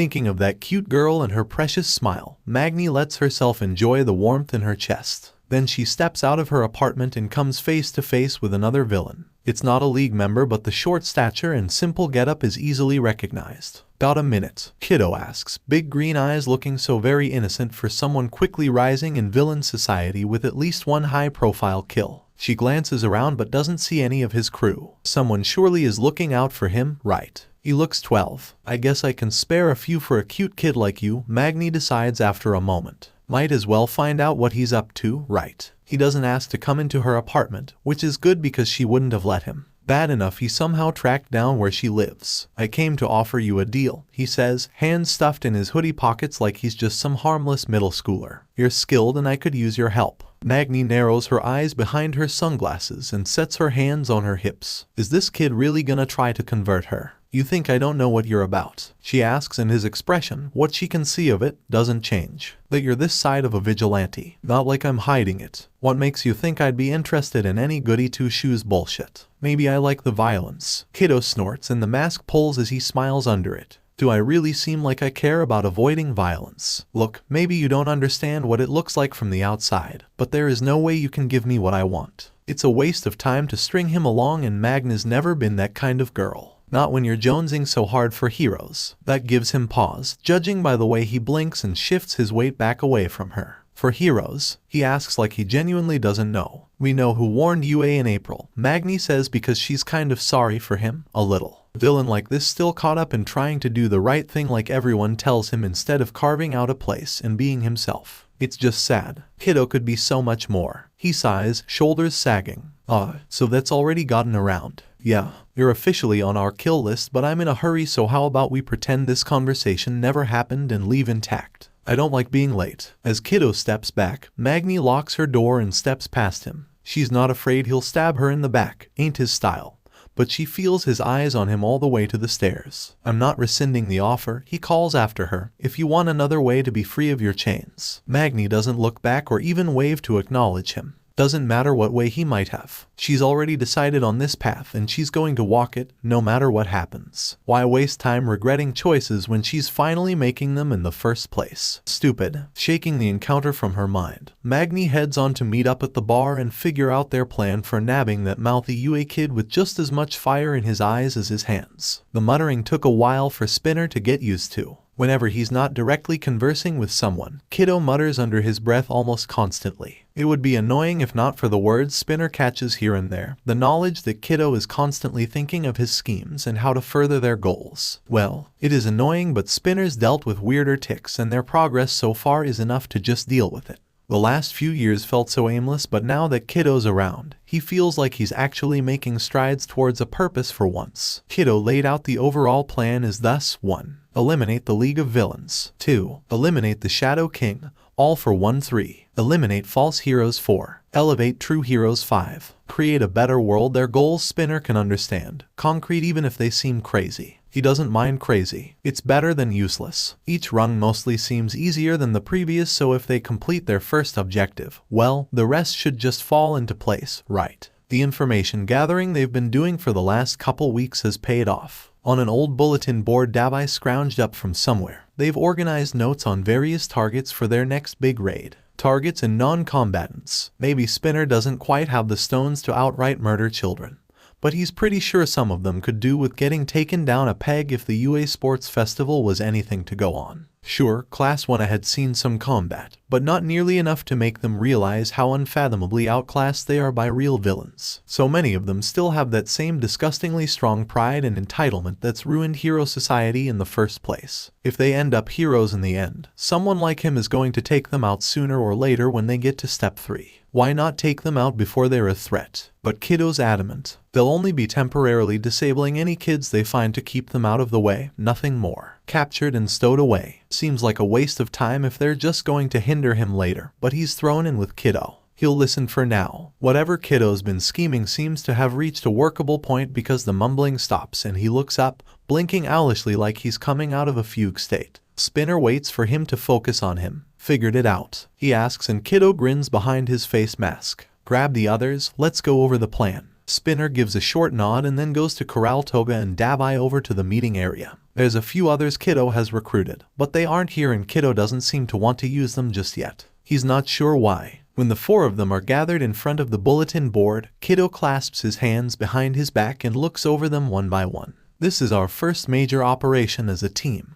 He starts with all the air of a general getting ready to order his men to battle. I expect we'll make mistakes. We don't know each other that well yet, but just do your best and stay alive. How about rule 1 is you don't coddle us? 𝗬𝗲𝗍 says, eyes narrow and half offended, and Spinner gets it. Sounds more like a high school coach's pep talk than the leader of a villain group. 𝐭𝐸𝐻 snorts. Yeah, I deserved that. Okay, brass tacks then. He gestures to the list of non-combatants, a picture labeled with their names. Leave the kids alone unless they get in your way. Otherwise, immobilize them and stash them somewhere safe. We'll send a message to the heroes on where to find them after. I don't want to hear about any unnecessary roughness. That doesn't mean no one gets hurt. Some of them have devastating quirks, but minimize harm wherever possible. If you can toss them into the main camp building, do it. Their teachers will want to keep them contained safely as long as possible. Reasonable enough, even if Spinner eyes a few of the kids with more powerful quirks and somehow is sure they'll cause problems. Well, he's up for the challenge. Wouldn't have gotten involved in the first place if he was the kind of guy who required a guarantee of safety. Bakugo Katsuki is our priority 1. We make sure he doesn't get taken or seriously injured.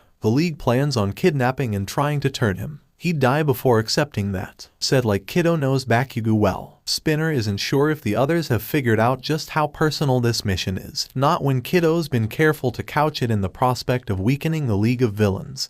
But Spinner is not stupid or blind. 𝐭𝐸𝐻's protecting a friend, or maybe a kid brother. Hell, maybe his kid. For all that 𝐭𝐸𝐻 looks and acts young, there's no telling how old he is or what his life has been like. He could be in his 50s with a quirk side effect that slows his aging. Why don't we just take him first? Toga pipes up from her seat on a box, head tilted curiously. If he's not at the camp to get snatched, isn't that better? We're not equipped to hold him long term. It's a bad matchup and a waste of our time and resources. Objectively true. Besides, keeping Bakugo out of enemy hands is only part of our purpose. The League will be sending some of their top-level members. This is an opportunity for us to take them down hard. If you can turn them away from the League, that's great. Otherwise, kill them if you have the opportunity. Any that escape will be a thorn in our sides later. The slow curl of 𝗬𝗲𝗍's lips shows how much he's looking forward to that, and Toga brightens as well. Spinner's still not used to the whiplash of how quickly 𝐭𝐸𝐻 goes lethal, but he's okay with the idea of taking out future problems. 𝐭𝐸𝐻 turns to the list of League members he's fairly sure will be there.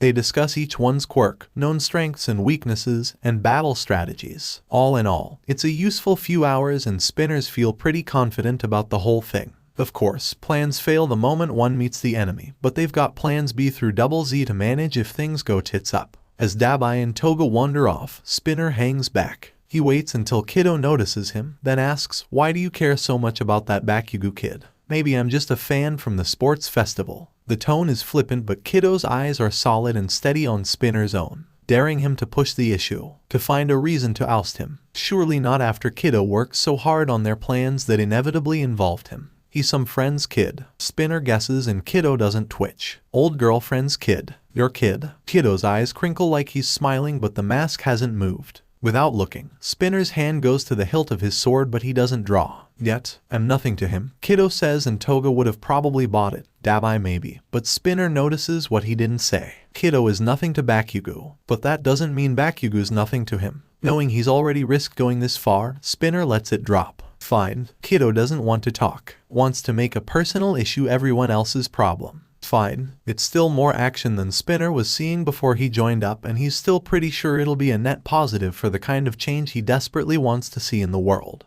Besides, if they keep the kid safe, surely that means the heroes that would have lost him will owe a favor, right? Always good to have leverage. There are things 𝗬𝗲𝗍 knows about the world. It's unfair and cruel. It must be broken if a mad dog like Endeavor is held in such high esteem. And he's pretty sure 𝐭𝐸𝐻 might be its best chance of being formed anew into something even a person like him can breathe easily in.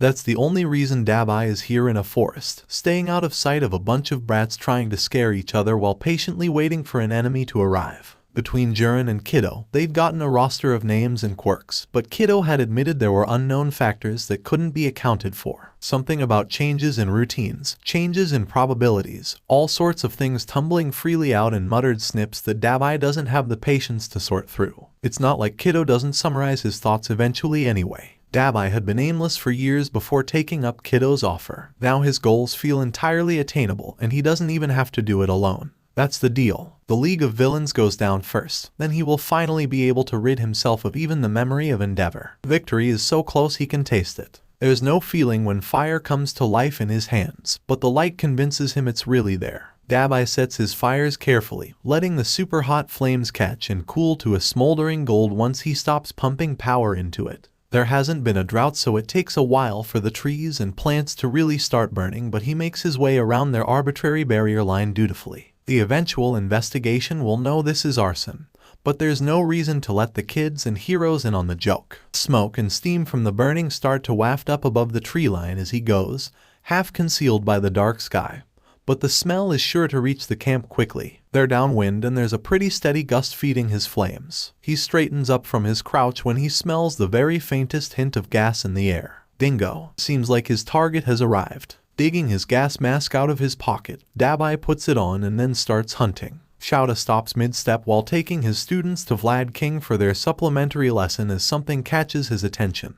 Just at the edge of his vision, a light flickers out from the tree line and it takes him only a moment to recognize the code.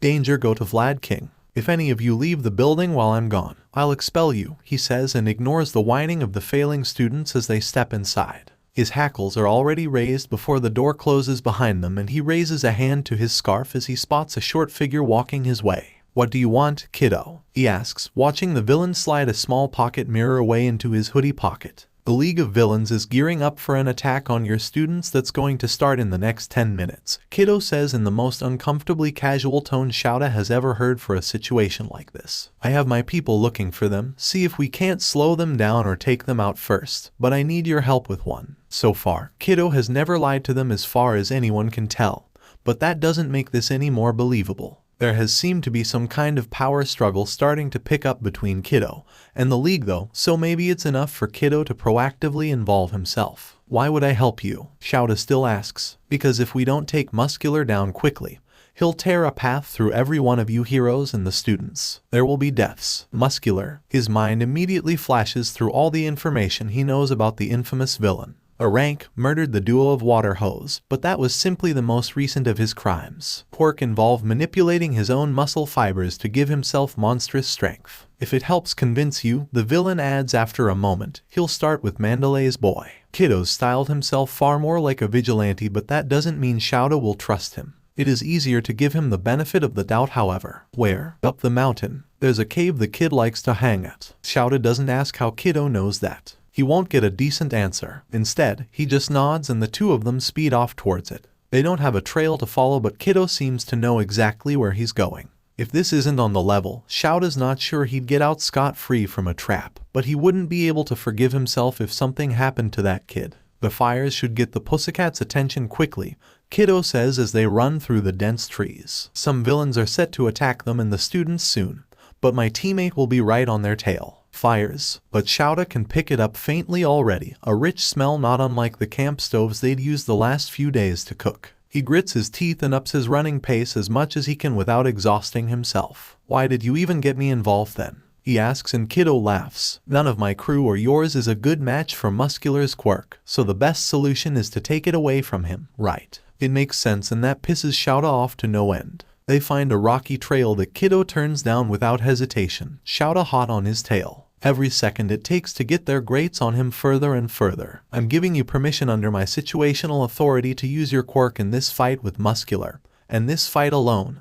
Do you understand? He says and 𝗏𝗏 jerks his head to stare at him for a second before shaking his head. Boy, don't I feel special, he says with bitterness lacing every word. 𝗬𝗏𝗏 doesn't have time to wonder about that before they turn a corner and abruptly their target is right in front of them with a young boy in the middle. Without pausing even a moment in his run, 𝗬𝗏𝗏 darts forward to grab the kid and dodge as Muscular's gigantic fist slams into the ground where Kota had just been standing.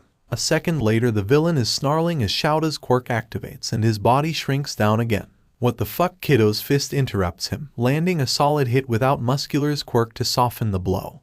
But the man's the size of a mountain even without it, and the surprise advantage doesn't hold. He twists with the blow and makes one of his own that Kiddo just barely dodges, setting the pace for a game of skill more than power and giving 𝗧𝗏 a moment to study the way the strange villain moves. It's familiar. It's like him. He'd noticed it before, but seeing it from the outside, there's no denying Kiddo's style is a match. Just how closely has this guy been watching him? Go down the mountain and stay out of the way. Hide if anyone comes for you that you don't know, he tells Koda before running in to join Kiddo. His erasure won't last long, not after his injuries from the USJ, but he'd make it enough. Between his scarf and Kiddo's knives, they put Muscular on the defensive. When one of them goes to strike, the other distracts. When one evades, the other makes sure the path is clear. Not only does Kiddo fight like him, but he's good. Outside specific duos, villains just don't do cooperation like this. Maybe Nedzu has the right idea about Kiddo being a fallen hero. When 𝗧𝗏 has to blink and rest his quirk for a few seconds, Kiddo doesn't have to be told. He just presses his attack, baiting Muscular into focusing on him. A solid punch to his gut sends Kiddo flying into the rock wall with bone-crushing force as Muscular bulks up hideously.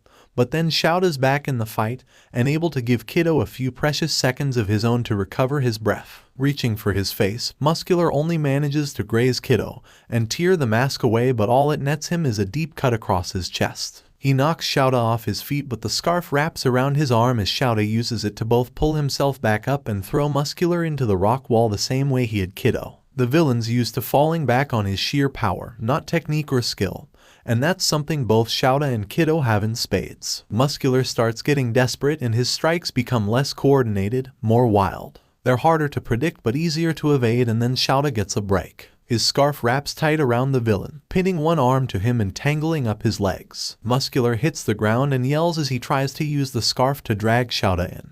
But he's too well rooted for that measly leverage to work. His eyes are burning from the strain of keeping them open, but they need to secure Muscular before he can rest again. 𝗧𝗏 starts to say something when Kiddo darts past him. He sees the knife in Kiddo's hand and knows immediately what's going to happen. But there's no time to stop him. Kiddo lands on Muscular's chest, grabs his head to jerk it forward, and then stabs into his neck with enough power to hilt the blade, expertly slicing through the carotid artery in a bloom of blood that streaks across Kiddo's hoodie and face. A jerk of his wrist and the scream Muscular might have uttered is rendered moot as Kiddo shears through his vocal cords. It only takes seconds and then Muscular is limp. Kiddo pulls his knife free and gets up, wiping blood off onto his pants. Then he jerks back as the end of 𝗧𝗏's scarf streaks past him. He could have been taken alive. 𝗧𝗏 snarls, chasing Kiddo back several feet. How dare you, he can't be rehabilitated. Kiddo yells back, and though 𝗧𝗏 knows he's fully capable of retaliating, he only evades as 𝗧𝗏 tries to capture him. We don't have time for this. Shouldn't you be more worried about your kids? He should, he knows that. But it's so frustrating to have been right there and unable to stop Kiddo from murdering another villain. And now Kiddo isn't even attacking him, like he doesn't see 𝗧𝗏 as an actual threat. Both of them freeze as a telepathic message comes through. Kiddo was right. Villains have attacked the Pussycats and his students. You'd better get down there, Kiddo says, looking off towards the edge of fires spreading through the trees. Ragdoll's a secondary target. Who's the primary one? 𝗧𝗏 asks, because taking Kiddo and will have to wait until the students are safe, no matter how bile burns in the back of his throat. Kiddo reaches down and picks up his discarded mask, wincing with an arm wrapped around his middle. He gives the torn elastic an annoyed sigh. When 𝗧𝗏 can see his full face, big eyes and freckles and a petulant expression, he thinks of his students and wonders again who the hell Kiddo is and what made him into this killer. Bakugo Katsuki, Kiddo says as he stuffs the useless mask into his pocket and tugs his hood further forward. They want him alive. They won't care about killing any of the rest. However many people Kiddo's got with him, he'd only indicated one would be backing up the Pussycats. The bulk of his students will be with them, a few others scattered in the forest. It's not a good situation either way, but he needs to make sure the majority are in a good spot first. Go after him, he says as Kiddo glances his way. But when this is over, I'm coming for you. Kiddo snorts and his smile isn't pleasant, but there's something weirdly nostalgic about it. Yeah, I know. They part ways and 𝗧𝗏 grabs Koda on his way back, hoping he's making the right choice. With Spinner going to support the heroes and 𝗬𝗏𝗏 starting fires and trying to locate the poison gas user Kiddo's sure is hanging around, Himiko has a more nuanced sort of job. She's been watching the students as they make their way back to camp. offering a little help here and there from the shadows as she verifies who the League sent and what they can do. Sure, 𝗵𝗃 can be a force to be reckoned with, but she's a lot better suited to this stealthy kind of thing. She's so happy 𝗧𝗏 understands that and knows how to use her. He might be the only one who's ever accepted her this way. Divided by everyone in a class in B class. In the name of Pro Hero, Eraserhead, you are granted permission to engage in combat. Additionally, the villain's priority is capturing Bakugo Katsuki. Bakugo should try to avoid combat and acting independently. Understand, Bakugo, divided by O, was that the area burst telepathy ability 𝗧𝗏 talked about. Neat. And she even warned the boy 𝗧𝗏 wants saved at all costs. How nice of them. Maybe when this is over, 𝗵𝗃 will go and thank Mandalay herself. What if they can be friends? Loud crashing draws her attention and 𝗵𝗃 stealthily makes her way toward it. Had the guy with the gigantification quirk come? 𝗧𝗏 had warned about him but said the League probably hadn't convinced him to join up yet. Still, something big is definitely going on. Skirting around a duo of very cute girls, 𝗵𝗃 races after the noises. About the time she gets there, she has to shield her eyes as an explosion of light and fire tries to blind her. Spots still dot her vision for several seconds after, but the crashing noises have stopped. She sneaks her way closer and spots a group of boys, lighting up inside as she recognizes Bakugo. 𝗧𝗏's friend is safe and unharmed. He'll be overjoyed. She doesn't care about the rest except the way they all decide to escort Bakugo back to the heroes that will look after him. Her attention turns to the knocked out villain they leave behind. Moonfish isn't someone 𝗵𝗃's ever met, and he holds no interest to her now, unconscious and defeated. Squatting down in front of him, she says, "Hey, do you want to follow 𝗧𝗏?" There's no answer of course, but 𝗵𝗃's pretty sure this qualifies as trying to turn him to their side and failing. With a grin, she draws her knife and sets the sharp tip right over Moonfish's heart. If a villain isn't useful to 𝗧𝗏, he shouldn't stick around, right? 𝗵𝗃 throws her entire weight into stabbing him through the heart, then leaps back as his quirk triggers. Blade teeth shoot out at random around Moonfish's body in self-defense, but don't get far. 𝗵𝗃 watches just outside his range as the villain shudders and whines, and then everything stops. Retrieving her knife and filling up a little container with his sluggishly dripping blood, she looks back to where the hero students disappeared and starts after them. Who knows when they might encounter another League member. Excitement fills her up inside. Maybe if she does well enough, 𝗧𝗏 will praise her. She rides the high of that idea with every step.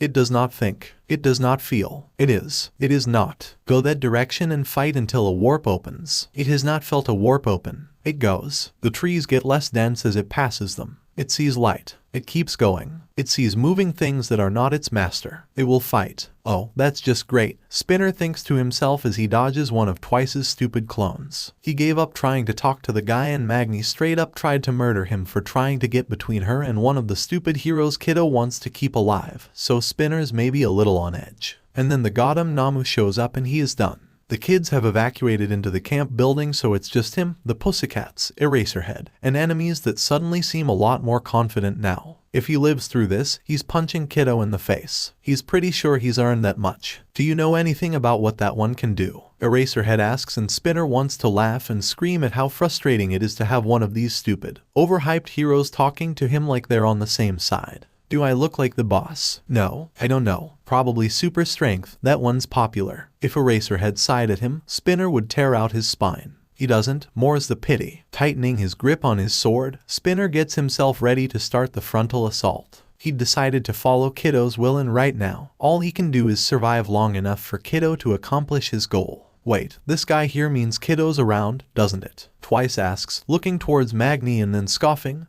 He'd never show. That guy over there is one of his, yeah. Hey you, with the sword, your boss is here, right? Spinner glares at her full force. What's it to you? He's definitely here. Magna grins and hefts up the giant magnet to her shoulder. Change of plans. Let the Namu handle these guys and let's go grab a trophy. Shit, if I die here, I'm going to haunt that stupid runt, he mutters and then leaps into action. He only manages to slow the two of them down for a few minutes along with the heroes before the Namu suddenly attacks and takes up all of their attention. 𝗧𝗏 better survive this if only so Spinner can be mad at him a little longer. Bakugo's been sulking ever since they met up with Shoji and Tokoyami and decided as a group to keep him protected until they get to the camp. Why is a mystery to Todoroki Shoto. He has to understand that their priority should be protecting him, right? As heroes in training. What does he expect? Well, whatever. Shoto hasn't managed to figure out what to do with Bakugo at the best of times, much less when Bakugo decides to be unreasonable. Which, to be honest, is most of the time. Shoto guesses he might be annoyed too if his peers were trying to protect him instead of the other way around. Not that he'd ever be in a position to need it. Up ahead on the trail he spots movement and tenses up, ready to drop 𝗬𝗵𝗲 from his back if they have to fight again. But then relaxes as he recognizes Usui and Uraraka. Are you two alright? Tokoyami asks from behind them and Uraraka nods. We haven't met up with any villains yet, she says and then gives them all a worried look over. Doesn't look like you had the same luck. We should get back to camp to tend to any injuries, Usui adds, which of course they have to wait. There's no telling how many villains might still be around and if the knife teeth guy is any indication of their strength. Then they're just one bad matchup away from getting annihilated. Shoto's not at all used to being outclassed like this. Even during the sports festival, his defeat to Bakugo had been close in terms of skill and power, and had really been down to chance. Had the fight with the knife teeth guy gone any further, he's not sure they'd have survived it, much less actually defeated him. It's an uncomfortable feeling he's not sure how to deal with yet. Come on, we're escorting Bakugo. He starts only to be interrupted as Bakugo loses his cool again. Like hell you're doing anything for me. Back to camp for his safety since he's being targeted. Shoto finishes as if he hadn't been interrupted. This isn't the time to stand around and talk. Let's go. Quickly, Shoji says and then they slot Usui with Tokoyami as the rear guard considering how well suited her quirk could be to removing Bakugo from danger, Uraraka joining him and Shoji at the front. 𝗬𝗵𝗲's dead weight gets moved over to Shoji since Shoto's starting to tire. And that's just another thing he needs to work on, his physical endurance. They've only managed a few steps when a man in a top hat is thrown through a set of nearby tree branches and hits the ground only for another to drop right on top of him. There's no time to guess who might be in the right, whether either is a hero, as the first man manages to kick off the second and dart back a few feet, his yellow jacket torn and stained with blood. The second person is smaller, dressed in dark grays with a knife in both hands, and stands between the first and the students like a sentry. Seriously kiddo, what did I even do to you? The first complains. You decided to join those lunatics over coming to my side, the second says, and he sounds young. And kiddo, why does that name sound familiar? Some rant of his father's maybe. Now go crawling back to Shigaraki with your tail between your legs. Your mission is over. Is kiddo a hero? With the blood soaked into his hoodie, Shoto is pretty sure he isn't. Are they both villains? Is there some kind of power struggle going on? Shoto has no idea how to act, frozen with both hands raised like he means to defend the others, but against who? Usually his targets are pretty clear. You know that's not how this works, the first villain says and then squeaks when kiddo goes right after him again. The villain ducks under kiddo's next swipe, evades another, and then starts towards the trees. Shoto, capture. Kiddo yells in the same tone his father used training him and Shoto reacts before he can even think. A spread of ice shoots quickly over the ground, catching one of the villain's shoes tight and tripping him. It slips off his foot as he falls but Shoto sends another wave to grab him more securely. Why did you help him? Shoji whispers and Shoto doesn't answer because he doesn't know. Without relaxing much, kiddo walks up to the captured villain and Shoto gets a better look at his face. He is young, a little roughed up, like he's been fighting for a while. He's what the hell? Bakugo says from behind him. Deku, not kiddo, whatever his name is. The boy just sighs and then tugs down his hood. Dark curly hair, probably green. Freckles, big eyes. No different than any of his classmates, probably. In any other setting, no one Shoto would pay much attention to. Is he a friend of Bakugo's? Hey Kaken, Deku says, turning back to the villain. Sorry, I don't have time to talk. You should all get back to the camp as quickly as you can, but Bakugo has no intention of letting whatever this is drop. He pushes past Shoto and Shoji to grab Deku's arm, jerking the other to face him. Oh no, you're explaining what the fuck a loser like you is doing here. Oh, maybe they aren't friends after all. Hey, maybe this isn't the right time. Uraraka tries and Bakugo entirely ignores her. Listen to your classmates, Kaken, Deku says in a more strained tone, jerking his arm free of Bakugo's grasp. You're the one the league wants. Bakugo starts to say something but Usui's tongue jolts out to wrap around his belly and jerk him back several feet before another person leaps into the open, just barely missing opening Bakugo up with her knife. Toga, no. Deku yells even as the girl sets herself defensively between him and the hero students, watching the way Bakugo scrambles back to his feet and shoves Usui away from him. He's not being nice at all to my bestie, the blonde girl, Toga says, or his own friends. I'm not friends with these fucking extras, is the predictable response. Deku grabs Toga's shoulder and says, remember the rules. The students aren't harmed unless they get in the way. And that sounds like this not friend of Bakugo's is involved in the villain plot somehow. Shoto glances between him and Bakugo, wondering if this is a situation he should be letting play out. Aren't they in kind of a vulnerable position? You'd better start explaining yourself right now, you shitty nerd, Bakugo says, glaring for all he's worth as if he isn't in danger in the least. Right, I keep forgetting you don't have a reasonable bone in your entire body, which only pisses Bakugo off more. Shouldn't this guy know that's what would happen? Guys, Uraraka says, and then a second time louder to get their attention before pointing to the ice block. The ice block that no longer holds the first guy. Shit, Tokoyami's gone too, Shoji says with a curse, and when the hell did that happen? Muttering something under his breath, Deku lets go of Toga and instead draws his second knife again, starting to look around them for whatever threat he seems sure is coming. Okay, we'll do it the hard way this time. Toga, run defense for the students. I mean it about them all surviving intact. You got it, boss. I'm not dropping this, Bakugo hisses out, and Deku just sighs. Yeah, I know, but you're going to let me help you for once, or so help me, I'll kill you myself. There's a stench in the air that 𝗵𝘃𝗧𝗏 recognizes. Burned flesh is unlike anything else, and part of him wonders if that should concern him, but the rest scoffs. They already knew there would be fires because one of Kiddo's crew is a firebug. Why should they think no one would get caught in it? He's worried about that. It's fine. Still, he's a little surprised not to find any bodies at all. Did the students manage to avoid Kiddo's crew as well as the league members? They must be good. The villains just sucked at hunting them. Not that the students at large are the goal, of course. Jin remembers that. Part of him, anyway. Magna's arm shoots out in front of him and Jin grunts as she nearly clotheslines him, but it does stop him from running headlong into a bolt of blue fire that makes his eyes burn behind his mask. He sways back and follows it back to the source. 𝗬𝗲𝗍 is infamous in their circles for his prowess and surliness in equal measure. He'd apparently laughed when Jiren tried to recruit him to the League of Villains, but somehow Kiddo convinced him to join up instead. Those cold blue eyes glance over Jin in stark contrast to heat so high it makes the air around 𝗬𝗲𝗍 waver visibly. Spinner tried to make you join with Kiddo, didn't he? 𝗬𝗲𝗍 asks, and yeah, Jin's pretty sure there was something like that when Spinner popped up while they were attacking the heroes. But he hadn't really been listening much. I already told your boss I'm not interested, Magni says as she hefts up the magnet, getting ready. Why would Spinner be any more convincing? Slowly, 𝗬𝗲𝗍's lips spread into a wide, toothy smile that sends a shiver down Jin's spine. It's all the warning he gets before he and Magni are running for their lives from a guy who really should be on their side. Fuck that guy. He's an asshole anyway. The lush forest around them burns unnaturally well, and even when they stumble into a spot that's already burned to a crisp, the heat is no less oppressive. There's a crispy corpse in the middle of it, and Jin thinks he recognizes the melted remains of Mustard's helmet. But he's got better things to think about. When Magni uses her quirk to drag 𝗬𝗲𝗍 in, he just takes it as an opportunity to burn half her face off. When Jin doubles and triples up with Magni clones to try and get a numbers edge on him, he just uses one of them as a human shield against Magna's strength. When she repels 𝗬𝗲𝗍, it just means he's got the freedom for distance attacks. This isn't a good matchup.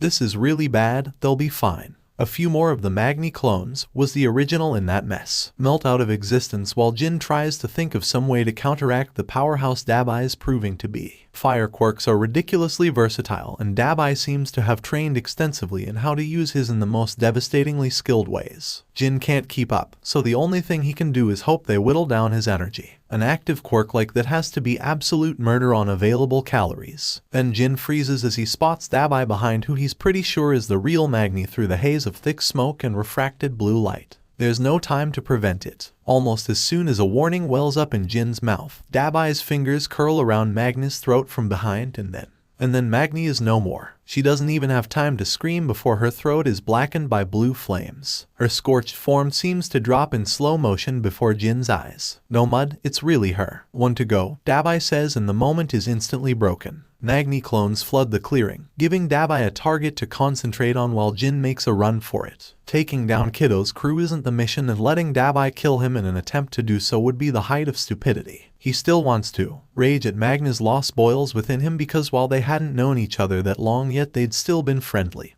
But dying to her killer won't bring her back. He needs to make sure Mr. Compress grabbed the brat and get back to Shigaraki so they can plan out how to get even with 𝗬𝗲𝗍. and Kiddo both. For once, all sides of him are in total agreement. Apparently, 𝗬𝗧𝗎 is the only student who recognizes the name Kiddo. She doesn't bring this up because they have enough to worry about and he seems to be on their side right now. But the way no one is on guard against him after Bakugo starts treating him like a friend, the way Bakugo sees friendship, anyway, makes her pretty sure they haven't realized it. But Tsuyu talked extensively with Sirius about the hero killer incident, and she knows just how dangerous Kiddo is, even if they're calling him Deku right now. She keeps it to herself to make sure no one panics and to keep from giving Kiddo a reason to turn on them. He seems keen on keeping them safe, especially Bakugo, but who knows how long that will hold. You are given permission to fight to keep yourselves safe and allow an escape, Kiddo says to the group of them. And if you weren't brainless, you'd be going back to camp together. Not without Tokoyami, Todoroki says, and it's a sentiment shared by most of the others. But it's not smart what they're talking themselves into doing. Tsuyu just knows it's going to turn out terribly, and while she's just as angry and scared for Tokoyami as the rest of them, it would be better to get the adult heroes involved. Since that's not going to happen, the best she can do is fill in the gaps their anger is leaving wide open. So here's what we'll do. Kiddo turns his glare full power onto Bakugo like he knows the highest amount of pushback will be from him. You and Isui will go back to camp to fetch the heroes like fuck. Because the two of you will be able to move the fastest and she's good at covering weaknesses. You're not benching me, you piece of shit. And you need to keep moving so they can't pinpoint your location as easily. Why are you even here, you goddamn shitty nerd? It's like watching a married couple on the verge of divorce, Tsuyu mutters to herself, but apparently not quite quietly enough because Ochako snorts. Oh well, a little levity is probably a good thing. He's right though, Ochako says, glancing her way. We need the heroes if we want a chance to save Tokoyami. If Bakugo is their target, the villains aren't likely to leave without him. Todoroki. Jerking her head up at Shoji's cry, she catches the tail end of Todoroki's two-tone hair before he disappears down the path. Apparently, he got tired of waiting. Don't think I'm letting you take all the glory. Bakugo yells and shoots after him with fire bursting from his palms to aid his acceleration. He never fucking listens, Kiddo mutters bitterly. The rest of you, be careful. And then he's racing after them, taking off into the treetops. Is that part of his quirk? Tsuyu realizes abruptly that she has no idea what he can do. That girl Toga doesn't even bother saying goodbye before she's gone as well. Come on, Ochako says with a grim expression on her face. We can at least try to keep them alive if they're too stupid to think about tactics. Shoji nods and the three of them head out after them. Alone, Tsuyu knows she could be a lot faster, but she's not willing to leave Ochako and Shoji like that. Hold on, Tokoyami. Sako Atsuhiro has a problem. This isn't supposed to be a solo show. Tricks and running away are only going to get him so far, and this pack of teenagers keeps getting a little too close for comfort. Especially that Todoroki kid and his stupid ice. But really his best bet is to get them around the other members of the Vanguard because Atsuhiro is the farthest thing from an offensive player as they come. There's a reason he's known for his tricks. Hopping from treetop to treetop towards the warp site, Atsuhiro glances at his watch. Still a bit before the final pullout time. The kid he's got is a fine enough hostage, might be good for some extortion. But Atsuhiro's not sure he'll live through Shigaraki's wrath if he doesn't nab Bakugo in the end. How the hell to separate them now that he's blown his first strike? Atsuhiro dodges around a knife before even really seeing it, and then his blood boils all over again. Goddamn Kiddo, how many of those things does he have? It's not like he's ever met the guy before, but Kiddo seems to really have it out for him anyway.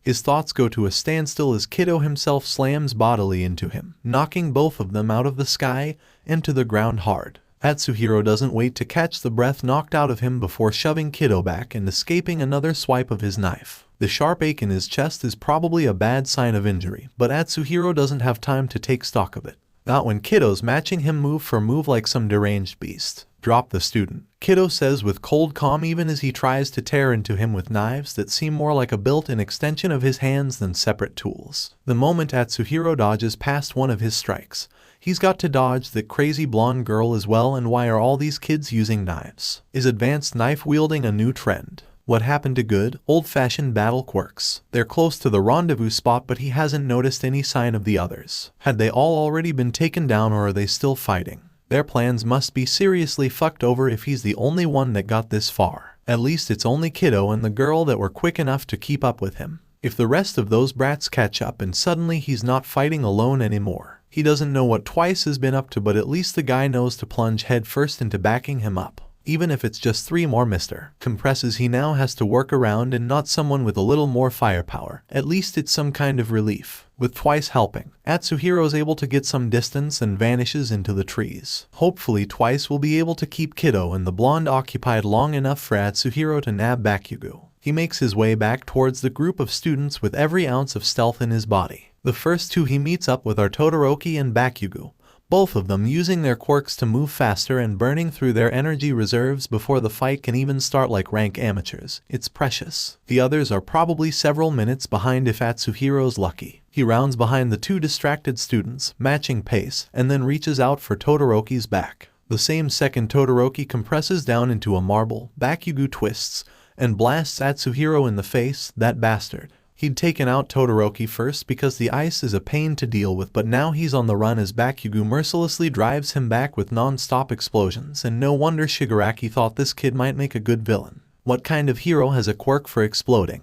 Aren't you getting tired of the goody two-shoes approach of heroes? Atsuhiro tries and nearly gets fried for his trouble. He can't get close enough to get a firm hold on the kid, not with how skillfully Bakugo uses his quirk for simultaneous offense and defense, even mobility. This kid is going to be an absolute menace if they don't turn him early, and Atsuhiro is only barely keeping up with him, feeling the couple ribs he's pretty sure are broken from the fall with every step. 𝗧𝗲, what's this trash villain saying to me now? That cheeky little brat. Come on, you're being held back by all their rules. Fuck. Another blast to the face and he has to knock his mask off when it catches fire along with his hat. How's that for being held back? Oh, he is going to murder this brat. Dragging this out will just put Atsuhiro at a worse disadvantage, but Bakugo isn't burning out fast enough for him to use it against him. He's read everything the league was able to find on this kid. There's no reason for his quirk to be this strong already when his parents are totally normal. They didn't even find any record of him visiting quirk trainers like some of the other kids. Whatever Bakugo has, it's driven by sheer talent and skill that's only going to be more potent with time.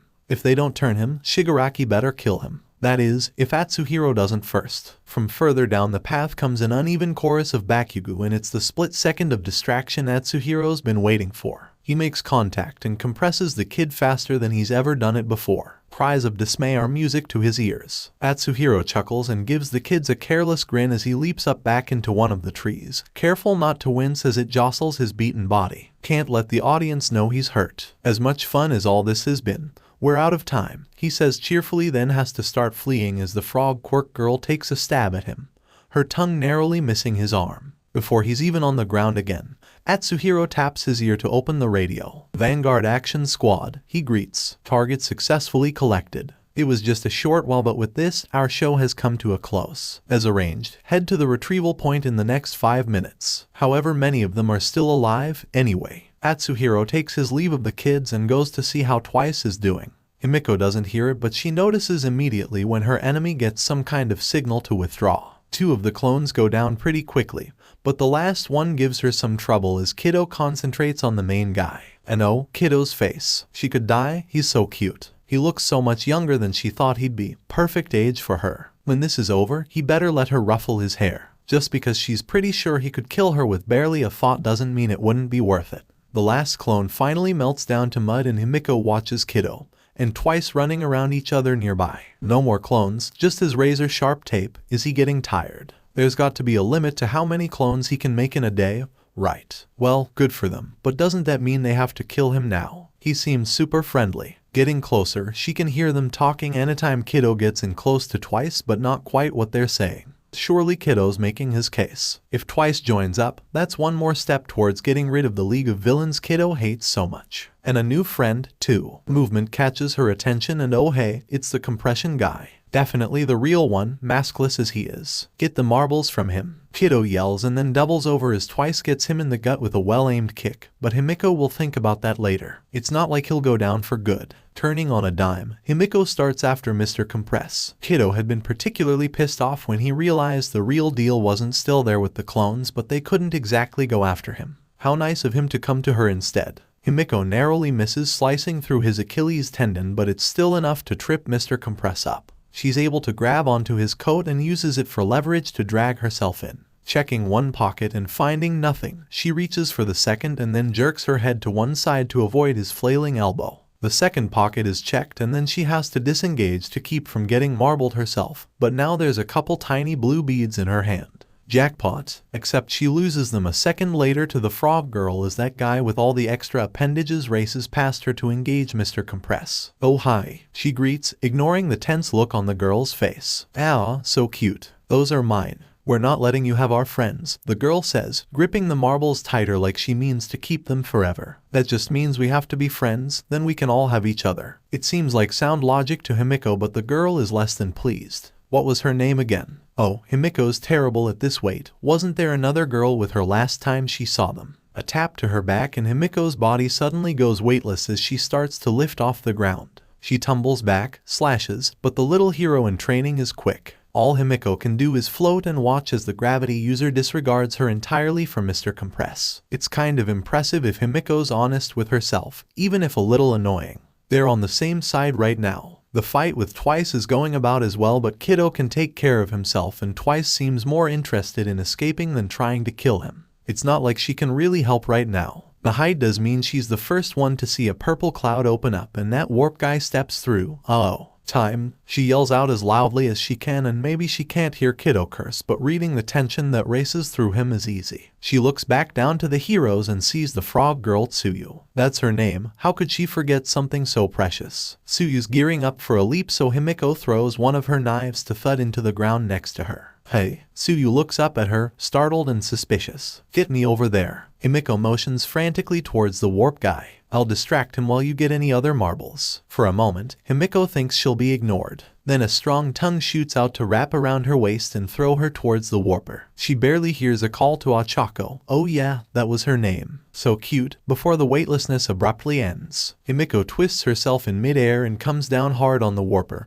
but her knives only hit cloth and smoke, not the main body. A second later, she's falling forward into a bramble bush. "Well shoot." Himiko lifts her head and then blinks at 𝗬𝗏𝗊 not 2 feet away. "So Kurogiri is here already?" 𝗬𝗏𝗊 says in a flat tone, and Himiko sticks her tongue out at him but accepts his hand up. "Yeah, and the marble guy got Bakugo." 𝗬𝗏𝗊 sighs and they head off back towards the noises of battle. "Only 2 of you got here. The smoke warp guy, Warper for short, says after sending the blonde who knows where." Uraraka 𝗧𝗏𝗄 doesn't let herself be intimidated by that, not when she, Shoji, and Tsuyu need to get the last marble. They only saw the guy get Bakugo, but Todoroki must have been marbled first since the two of them ran ahead together. "Wait, don't forget me," yells yet another villain as he races across the clearing with Deku in hot pursuit. "I don't want to go anyway." A warp opens between the two and Deku dodges around it but comes to a stop near 𝗧𝗏𝗄. He's panting, bruised up and bloodied, but that villain looks worse off. "Are you okay?" she asks, because whatever his purpose here,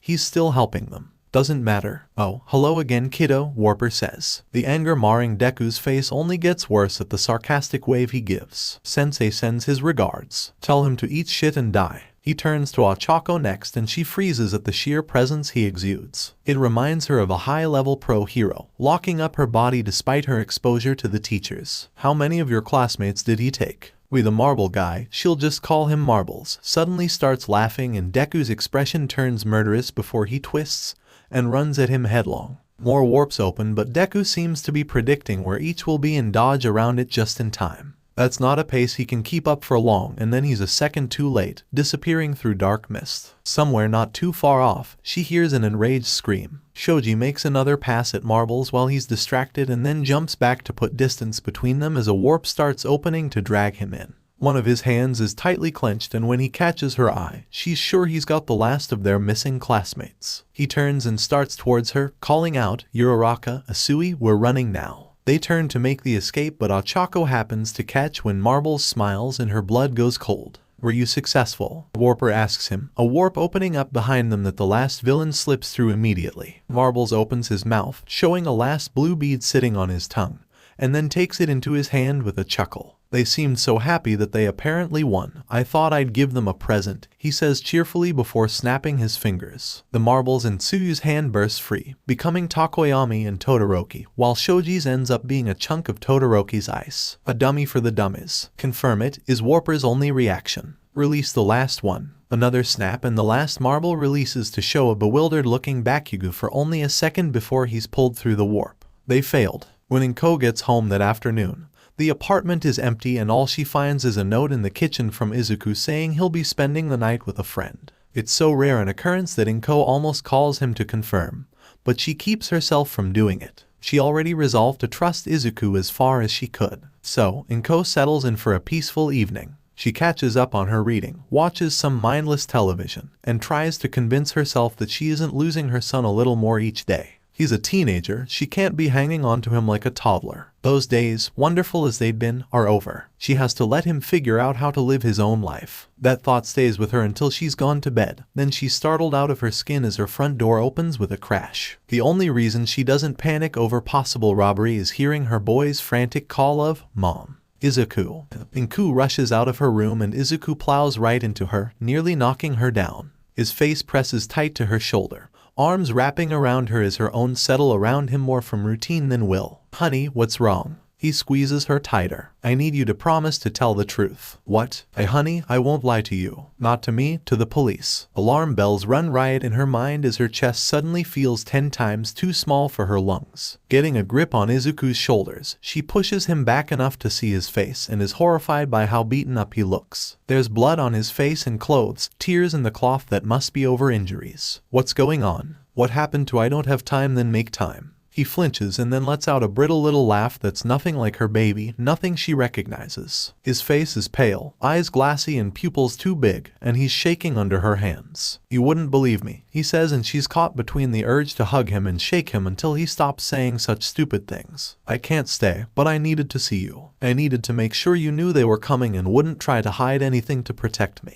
"You can't do that, okay? You have to tell them anything they want to know. Let them in my room, let them take my things, just cooperate entirely. You can't protect me." This is scaring her more and more with every second. "Izuku, no, whatever's happening. We can go to the police station together in the morning and set things straight. I can't be arrested yet. I have to save Kaken first." What does Katsuki have to do with this? Unarrested. Just what is her boy mixed up in? "You're in shock," Inko says, gathering Izuku against her again. "Come sit with me and we'll talk about all of this. Just tell me what's going on. We'll figure out a plan to fix it." Izuku rattles out another choked laugh but clings to her all the more. "I love you, Mom. I love you too, honey. It's okay. We'll figure this out." Corralling Izuku towards his room, she has him sit down and then goes to fetch the first aid kit. First order of business is tending to whatever hurts he has, then they'll sort out what's happened and how they should handle it. She's rattled and unsure, but even that much of a plan helps settle her enough to concentrate on her son. It probably shouldn't surprise her to find his room vacant when she gets back, but it does. His notebooks are gone and his window is open, curtains fluttering a little with the night air. She sets down the first aid kit and then sits at the edge of his bed for a very long time before she can force herself to close it. 26 injured or incapacitated students, 3 injured heroes, 4 dead villains, 1 captured villain. The Namu seems as aimless as the last one they got their hands on from the USJ, but 𝗬𝗏 thinks this one might have even less going on in its head than that. The way it fought had been entirely instinctual, nothing higher up, but with the sheer strength and deadly force of those extra appendages it had. Maybe it didn't need to really think. And then how all at once it had simply stopped and no matter what they did, it didn't respond again. Yeah, this side of brain dead. It's easier to think about the Namu than the fact that the villains succeeded in taking back Katsuki. Kiddo's crew are nowhere to be found by the time things settle down, likely escaping while emergency services flooded the scene. Whatever answers 𝗬𝗏 hoped to get from them, he'll have to wait for the next time they meet. There's no doubt they will. Those with major injuries are sent off to the hospital quickly, but it's hours later before anyone else gets to leave. Minor injuries are handled by paramedics and everyone involved speaks with the police to give as many details as they can. The whole picture of the event is messy and uncoordinated, but 𝗬𝗏 knows they'll piece it together better tomorrow once they've gotten some rest. The only bright side is that the identified secondary target is injured but will make a full recovery. 𝗬𝗏 doesn't know Ragdoll very well, but he tries to take solace in the fact that she's safe. Apparently, someone with a fire quirk had distracted her attacker before she could be snatched just long enough for her to get away. They match the description with a known associate of kiddos. Only after all the children are on their way home and the police have cleared them does 𝗬𝗏 leave the scene. He has an unfortunate duty to attend to. As he stands in front of the Bakugo home's front door, he wonders just how terribly this might go. There are 100 ways the Bakugos could react and all of them are valid. Hell, this late at night, they might not even answer. He knocks anyway. The Bakugos take being awakened in the middle of the night well. They take losing their son badly. 𝗧𝗪𝗏 explains what he can, reassures them that UA is going to be working with the police and other pro-heroes to rescue their son, and promises to keep them informed. When things start to settle, he turns things to the second issue. Do you recognize the name Deku? He may have gone by something else, but your son calls him that. Green hair and eyes, freckles, non-visible quirk. That, Masaru. Do you remember that friend of Katsuki's? The polite one, with the curls. Bakugo's mother says, rubbing tears from one of her eyes as she searches her memories. What was his name? Bakugo's father lifts his head out of his hands and looks at her. Oh, Izu, wasn't it? Izuku. They went to school together, but I can't remember seeing him in the last while. I think they had a falling out. Schoolmates. So Kiddo really is as young as he looks. 𝗧𝗪𝗏 feels something inside his chest twist hard at the thought of someone so young already mixed up in whatever all of this is. He's seen child killers before, but something about this one seems even more wrong. Do you remember his surname? He presses and both parents look to one another. Something, Mitsuki starts. Midoriya, Masaru finishes. Midoriya Izuku. That was it. But what does he have to do with any of this? Related to the case. I can't release any details yet, 𝗧𝗪𝗏's mouth says as his mind reels a little. They have a name and a face to attach to Kiddo now after over a year of being led by the nose. Maybe they can track down more. Surely there's some sign of what happened to this kid to turn him into Kiddo. Is he in trouble? Mitsuki peers down at the drawing with growing concern. Has he been taken as well? He was such a lovely boy, Masaru says, and his gaze is just as pleading as when he worried for his own son's life. I'm not sure why he and Katsuki drifted apart, but they have no idea, 𝗧𝗪𝗏 realizes. Their words and expressions give no indication that they have any concerns about Midoriya's character, which just makes Kiddo that much more of a mystery, but he's got a name now. He's got something to go on to figure out what happened to this boy. 𝗧𝗪𝗏 finishes things with the Bakugas and then makes a call. Tsukachi speaking. Kiddo was a childhood friend of Bakugo Katsuki's. 𝗧𝗪𝗏 starts without preamble. His name is Midoriya Izuku. There's a pause, a scramble for what sounds like a notebook, then, you're sure. Bakugo's parents made the ID based on the nickname and descriptive details. The boys went to school together at 𝐒𝐪𝐼𝐴 Junior High, so it's likely whatever family he has is in the same area. Good work, I'll get started tracking them down. If we're lucky, he won't have jumped ship before we get there and we'll be able to bring him in for questioning about the League of Villains. 𝗧𝗪𝗏 doesn't hold that hope, but he ends the call and goes home. He doesn't even try sleeping, well aware of the way failure likes to linger in his mind long after the fact. I want you to find me a permanent base to work out of. Within an hour's walk of UA is preferred. About time, Jiren says as he lights his cigarette. The alley they're meeting in isn't secure, but it'll have to do for now, and it's not like he'd even considered not responding to Kiddo's emergency call in the middle of the night. And seeing the kid's state now, yeah, he's glad he did. Some of the blood soaked into his hoodie isn't even dry yet. Guess this has something to do with why you're showing your face suddenly. No reason to hide it anymore, my cover's been blown. And that's the kind of practicality Jiren likes best. While you're looking, I need a place to stay for tonight. What? None of your cronies willing to put you up on the couch? Are you saying no? Jiren laughs. Are you calling me a crony? I prefer the term lackey. The nerve of this brat, Jiren just can't get over him. If the cheekiness was more than skin deep, maybe it would get annoying. But Kiddo's too tired to be more convincing. Guess the efforts to disrupt the League's actions didn't go as well as they were hoping. Does that change much on Jiren's side? He thinks about it only a moment and figures none of this changes how good a customer Kiddo's been. You need a medic. Just give me ice and a first aid kit. Nothing too serious then. Jiren shrugs off his jacket and hands it over. No sense in getting attention showing off blood stains. How Kiddo got there without flagging attention is a mystery. They don't talk much on the way to one of Jiren's apartments. He's got a dozen or so. If this one gets compromised, that's not too bad. It's not near any of his important business centers and ain't like he keeps anything all that important there. The 2-penny tour takes a few seconds and Jiren fetches his first aid kit. When he comes back, Kiddo's already dragged off his ruined hoodie and Jiren has to grimace at the t-shirt under it. Really? He asks, lip curling at that bastard All Might's face staring back at him from Kiddo's seat on the couch. I'm a fanboy, Kiddo says, and either that's the truth or this kid has just mastered the art of absolute nonchalance. It's only a small comfort that the shirt is as toast as the hoodie and soon Kiddo's dragged it off as well. A lot of bruises and scrapes, a few more serious cuts. Jiren pulls the coffee table back a bit so he can sit on it and help clean Kiddo up.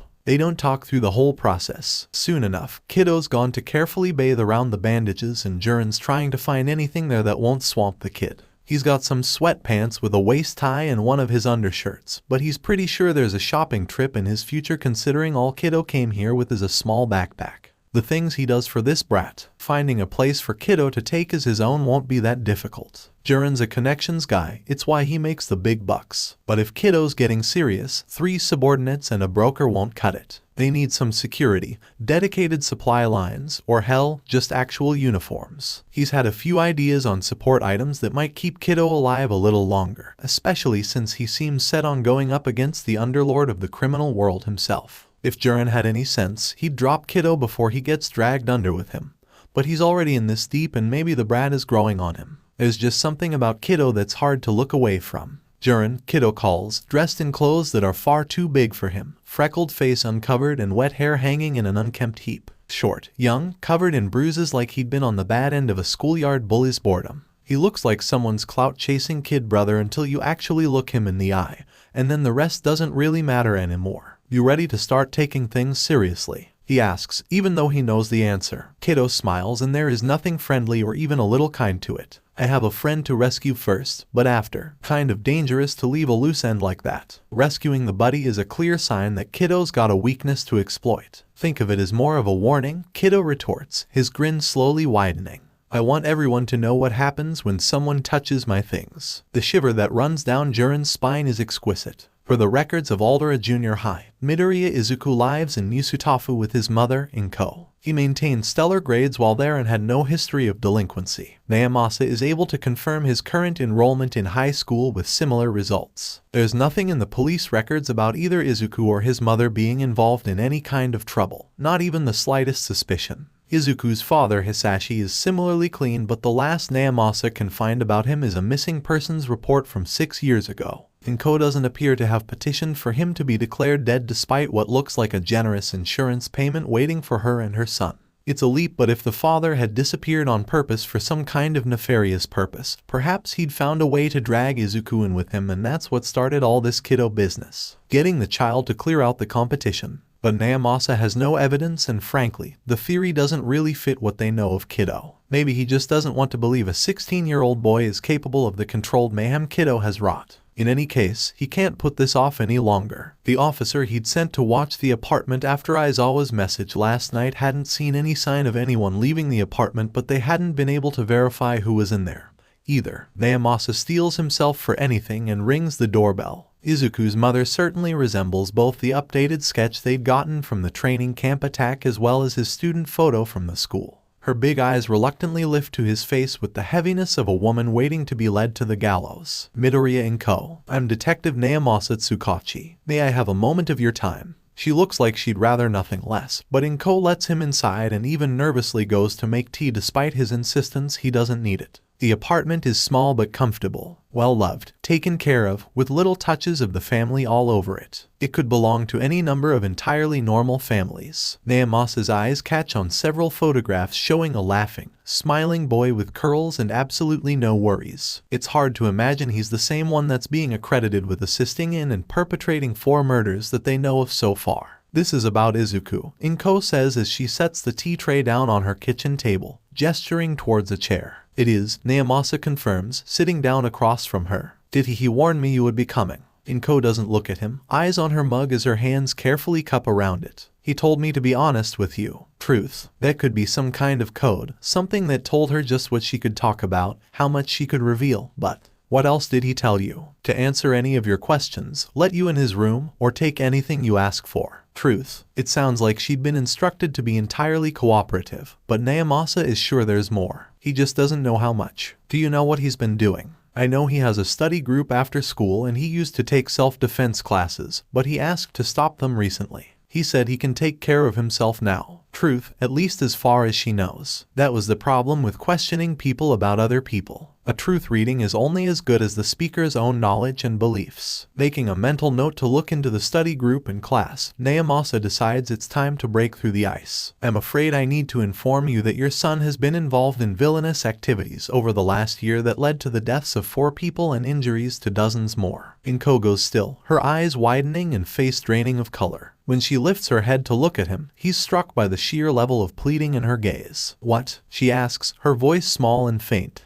Izuku has taken on a villain persona and appears to be building support against another major villain group. We believe Izuku would never become a villain. Truth. Blind parental adoration is a hard thing to get past, but Naomasa has seen this kind of denial far too many times, especially when teenage perpetrators are involved. It's natural for a parent to think their child could never fall to villainy. I know it may seem impossible, you don't understand. I know my son. Whatever he's doing, whatever he's mixed up in, it's because he thinks it will help people. Truth. All the deaths attributed to Kiddo have been villains, but the same can't be said about the injuries. It still fits if Izuku has somehow convinced himself that he's doing this for the greater good, that certain damages are acceptable to innocence, and that makes him even more dangerous. Ideology has killed more people than anything else in the world. Even if that's the case, what he's doing is still illegal. It doesn't matter how any of them feel about the validity of their lives. Not even murderers should be put down by unsanctioned vigilantes. They have to draw a line somewhere, and he can tell Inko knows that. Her hands grip her mug so tightly it would crack if she were stronger, and she looks on the verge of tears. I trust my son, she says with steel behind the waterworks. He spent his entire life wanting to be a hero, and if this is how he's going to do it, I trust him to do the right thing. It's hard to remain impassive to that display of parental support. Had her unflinching support of her son been part of what made him think this a worthwhile path, given him an arrogance to see his judgment above that of others, maybe just a need to prove himself. Naomasa can't speculate, not without knowing more about him, but the pieces just keep refusing to fit together cohesively. He has Inko show him around and ends up spending most of his time examining Izuku's bedroom. Hero memorabilia is everywhere, mostly All Might, but there's a spattering of other heroes as well. Nearly every shirt the boy owns that isn't part of a uniform is plastered with some hero's face or symbol, and there are dozens of figures in carefully curated shelves. Maybe being a fanboy just isn't enough for him anymore. He's seen people crack for less. Why didn't he go into a hero program if he was so obsessed? Naomasa asks, mostly to himself. Because they wouldn't accept him. Naomasa turns, and the look on Inko's face. He can't tell if she's guilty or just sad. Why not? He's definitely skilled, and I've seen his school records. He's academically accomplished. No discipline issues, no quirk. What? You have to have a quirk to get into hero programs and become a hero, Inko says, and Naomasa barely hears her. Kiddo is quirkless. With all he's managed to do, with the way he's rising to be a real, formidable power in the underworld, with how he keeps going toe-to-toe with villains larger and stronger than himself and coming out in one piece. Even Eraserhead only operates so well because he can take away the quirks of others to level out the playing ground.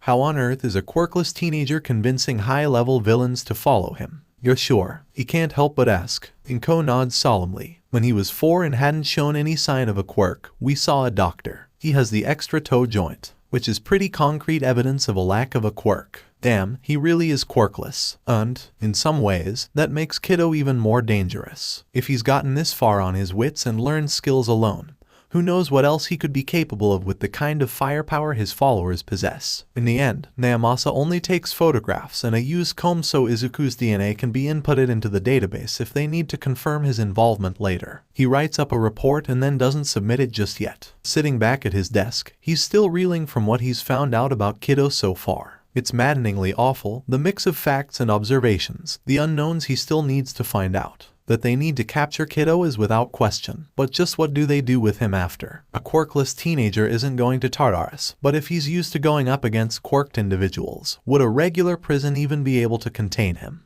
Is the only option for him imprisonment? Naomasa nearly jumps out of his skin when his phone rings. Detective Tsukachi speaking. You didn't make my mom cry, did you? Turning on the recorder is a reflex. Naomasa tries not to sound as off base as he feels. Hello, Kiddo. She did, a little. Really worried for you. She loves you a lot. Yeah, I'm lucky that way. Is it just him, or does Kiddo sound a little hoarse? Recovering from last night, likely. Look, I knew you were going to talk to her. I wanted you to meet her. Truth. Why is that? You're not afraid she might let slip your weaknesses? She doesn't know them. Truth. But it means you're more likely to agree to my favor if you see how vulnerable she is. Interesting. Naomasa considers what someone like Kiddo might want from him. Depends on what I get out of the deal. I'm going after Kekken. If nothing goes wrong, he'll be home in time for dinner tomorrow, Kiddo says, making no effort to hide how personal this is for him. While I'm busy, I want you to put my mother into protective custody. It had already crossed his mind to have someone keep watch over Midoriya Inko, so this isn't too big an ask.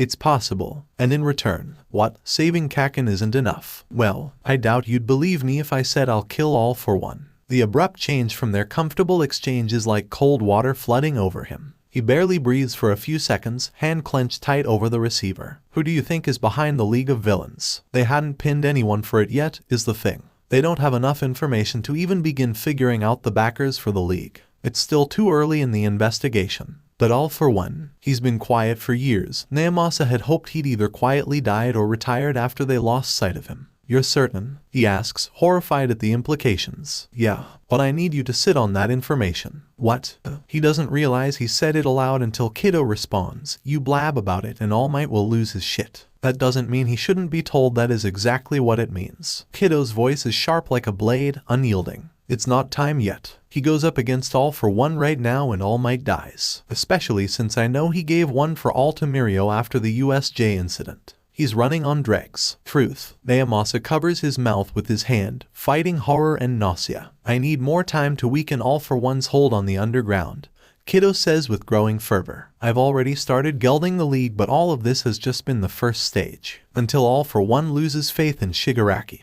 All Might will be destroyed if he goes near him, and there's not a damn thing the rest of us can do about it. Truth. So considering all that, maybe you could throw me a fucking bone and make sure my mother doesn't end up torn apart in her own living room in the next few months while I'm cleaning up this mess. The call goes dead and Naomasa doesn't move for a long time after. Kiddo is upset. No, scratch that, Kiddo is pissed. Since showing up at the warehouse to go over his next plan with them, he's been sharp and abrupt and he hasn't smiled even once. His words aren't overly harsh and he's barely looked at them.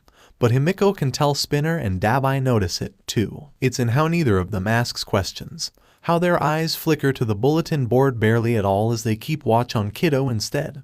How the tension in their shoulders just doesn't go away. Is it last night? They did kind of not keep the League from taking that guy, but they did manage to kill off 4 of their members. They even saved that hero Kiddo said the League was going to target. So, in a way, they're successful. Except Kiddo definitely doesn't see it that way. Maybe he's not screaming at them like some bosses might, but Himiko figures maybe she'll just avoid getting his attention. 𝗬𝗲 apparently doesn't feel the same. So while we're gone on this mission, what are you doing? He asks when there's a pause in Kiddo's words, which is a good question because he's been meticulously explaining their parts and hasn't mentioned himself once. Their glorious leader slowly turns to face them. I'm gonna go finish the job from last night. Oh boy, Himiko was right on the money. He is so upset by what happened. Alone, the rescue's personal, Kiddo says firmly, and I need you all on this instead. You're not trying to recruit that kid, are you? Spinner asks. He's a hero student. Of course he is. Why else would he be saving him? 𝗬𝗲 doesn't quite smirk, but Himiko hears it in his voice anyway. He's probably halfway to villainy anyway. And if he doesn't join up, we can just kill him. She doesn't see Kiddo move. Not until 𝗬𝗲 is on his back with Kiddo straddling his chest, one of his hands pinned to the floor and a knife at his throat. His other hand is wrapped around Kiddo's neck, and from the way his skin is starting to redden, it must be hot even if he hasn't sparked any fire, but Kiddo doesn't let up a bit. Kakin is mine. He growls out so low that Himiko almost can't hear him, not even caring how close to death he is if 𝗬𝗲 decides it. No one touches him, understand me. He goes back to UA without a fucking scratch, and we never bother him again. The violence, the implied threat, it's not necessarily something Himiko has come to expect from Kiddo. But she can't deny it sends a pleasant little shiver down her spine. It's not often Kiddo does things she expects from a fellow villain. I got it, 𝗬𝗲 says, and Kiddo gets up off him. He shoots Spinner a look that has him jolting reflexively back a step, then one Himiko's way as well. Her whole body tingles with adrenaline. Kiddo goes back to explaining what he wants them to do while he's busy, and Himiko listens of course, but her mind is suddenly alive with possibilities. That anger and possessiveness isn't just the friend type. Oh wow, is Kiddo in love with that Bakugo kid? He was a little shouty for her tastes, but maybe that's Kiddo's type. Excitement builds up inside her. Of course she has to help him win Bakugo's heart. What kind of bestie would she be if she didn't assist Kiddo in his romantic quest? And if Bakugo doesn't come around, well, there's ways to be with someone even if they reject you. Himiko grins to herself and wonders how hard it'd be to get Spinner in on the matchmaking. And care if you think he's interesting, I want him dead. His head is full of cotton, but Katsuki's pretty sure whatever they drugged him with is wearing off. He's not sure how long he was out, not sure how long he spent going in and out as his body worked through the vagueness. Can't move his hands. Flexing brings into his attention something hard and firm around them. Can't activate his quirk, some kind of dampening. Be patient, Tamura. His time will come. Katsuki subtly flexes muscles all over his body, just enough to take stock of his situation. Sitting on a chair, some kind of padding on the seat and back but not much. Straps around his chest and hips, secured over his shoulders and likely the bottom of the chair itself. Whatever's on his hands seems attached to the hip strap. A slight shift in weight is enough to rock the chair just so it's not anchored down fully. Perhaps think of him as training for our real target. He's not even a mini-boss. Don't pretend he'll be worth any real XP. 3 voices so far. 3 people or just some who are keeping quiet. He thinks he hears a body fidgeting nearby. Katsuki slits one eye open and then jerks back because one of those fuckers from the training camp is squatting right in front of him. Fuck. Oh, you're finally awake, says the weirdo in the gimp suit, rocking back on his heels. You should have just died. What? Katsuki doesn't get this guy, but he's got other things to think about. Around them is a bar. They're in a fucking bar. Small and run down. Who the hell would even come to a dive like this? The other guy from the camp attack is leaning up against the wall. There's 2 more at and behind the bar and he recognizes them from the USJ attack. A lesser student might be scared, but Katsuki sees this for what it is, a target-rich environment. Before he can get too far though, a television screen speaks. I believe there's a news report you'll want to watch. The voice is creepy, artificially buzzed over the speaker, but something behind it seems to seep right into Katsuki's ribs, like ice threatening to tear him to pieces. He grits his teeth as anger sweeps through him at the threat he can sense under that genteel accent. How dare. But the hand weirdo gestures and the cloud turns on a news program and UA teachers. Katsuki's attention sharpens at the recognizable faces. And apologizing, like any of this was their goddamn fault. As the report comes to a close, hand guy gives a creepy little laugh and murmurs out, "It's so strange. Why are heroes being criticized? No fucking kidding." But he stops listening. Whatever this guy has to say, it doesn't mean anything to Katsuki. He just has to bide his time. They'll screw up eventually, give him the opening he needs, and then it'll all come up explosions. Hand guy likes to hear himself talk, so Katsuki will use that against him. Let him distract himself, put himself off guard just long enough for Katsuki to burn through all of them. He just has to be patient. Twice, release him, hand guy says, and Katsuki barely keeps himself from grinning as the gimp moves closer to him. But then someone's phone goes off. All heads turn over to the shitty magician who gives his phone a perplexed look before answering.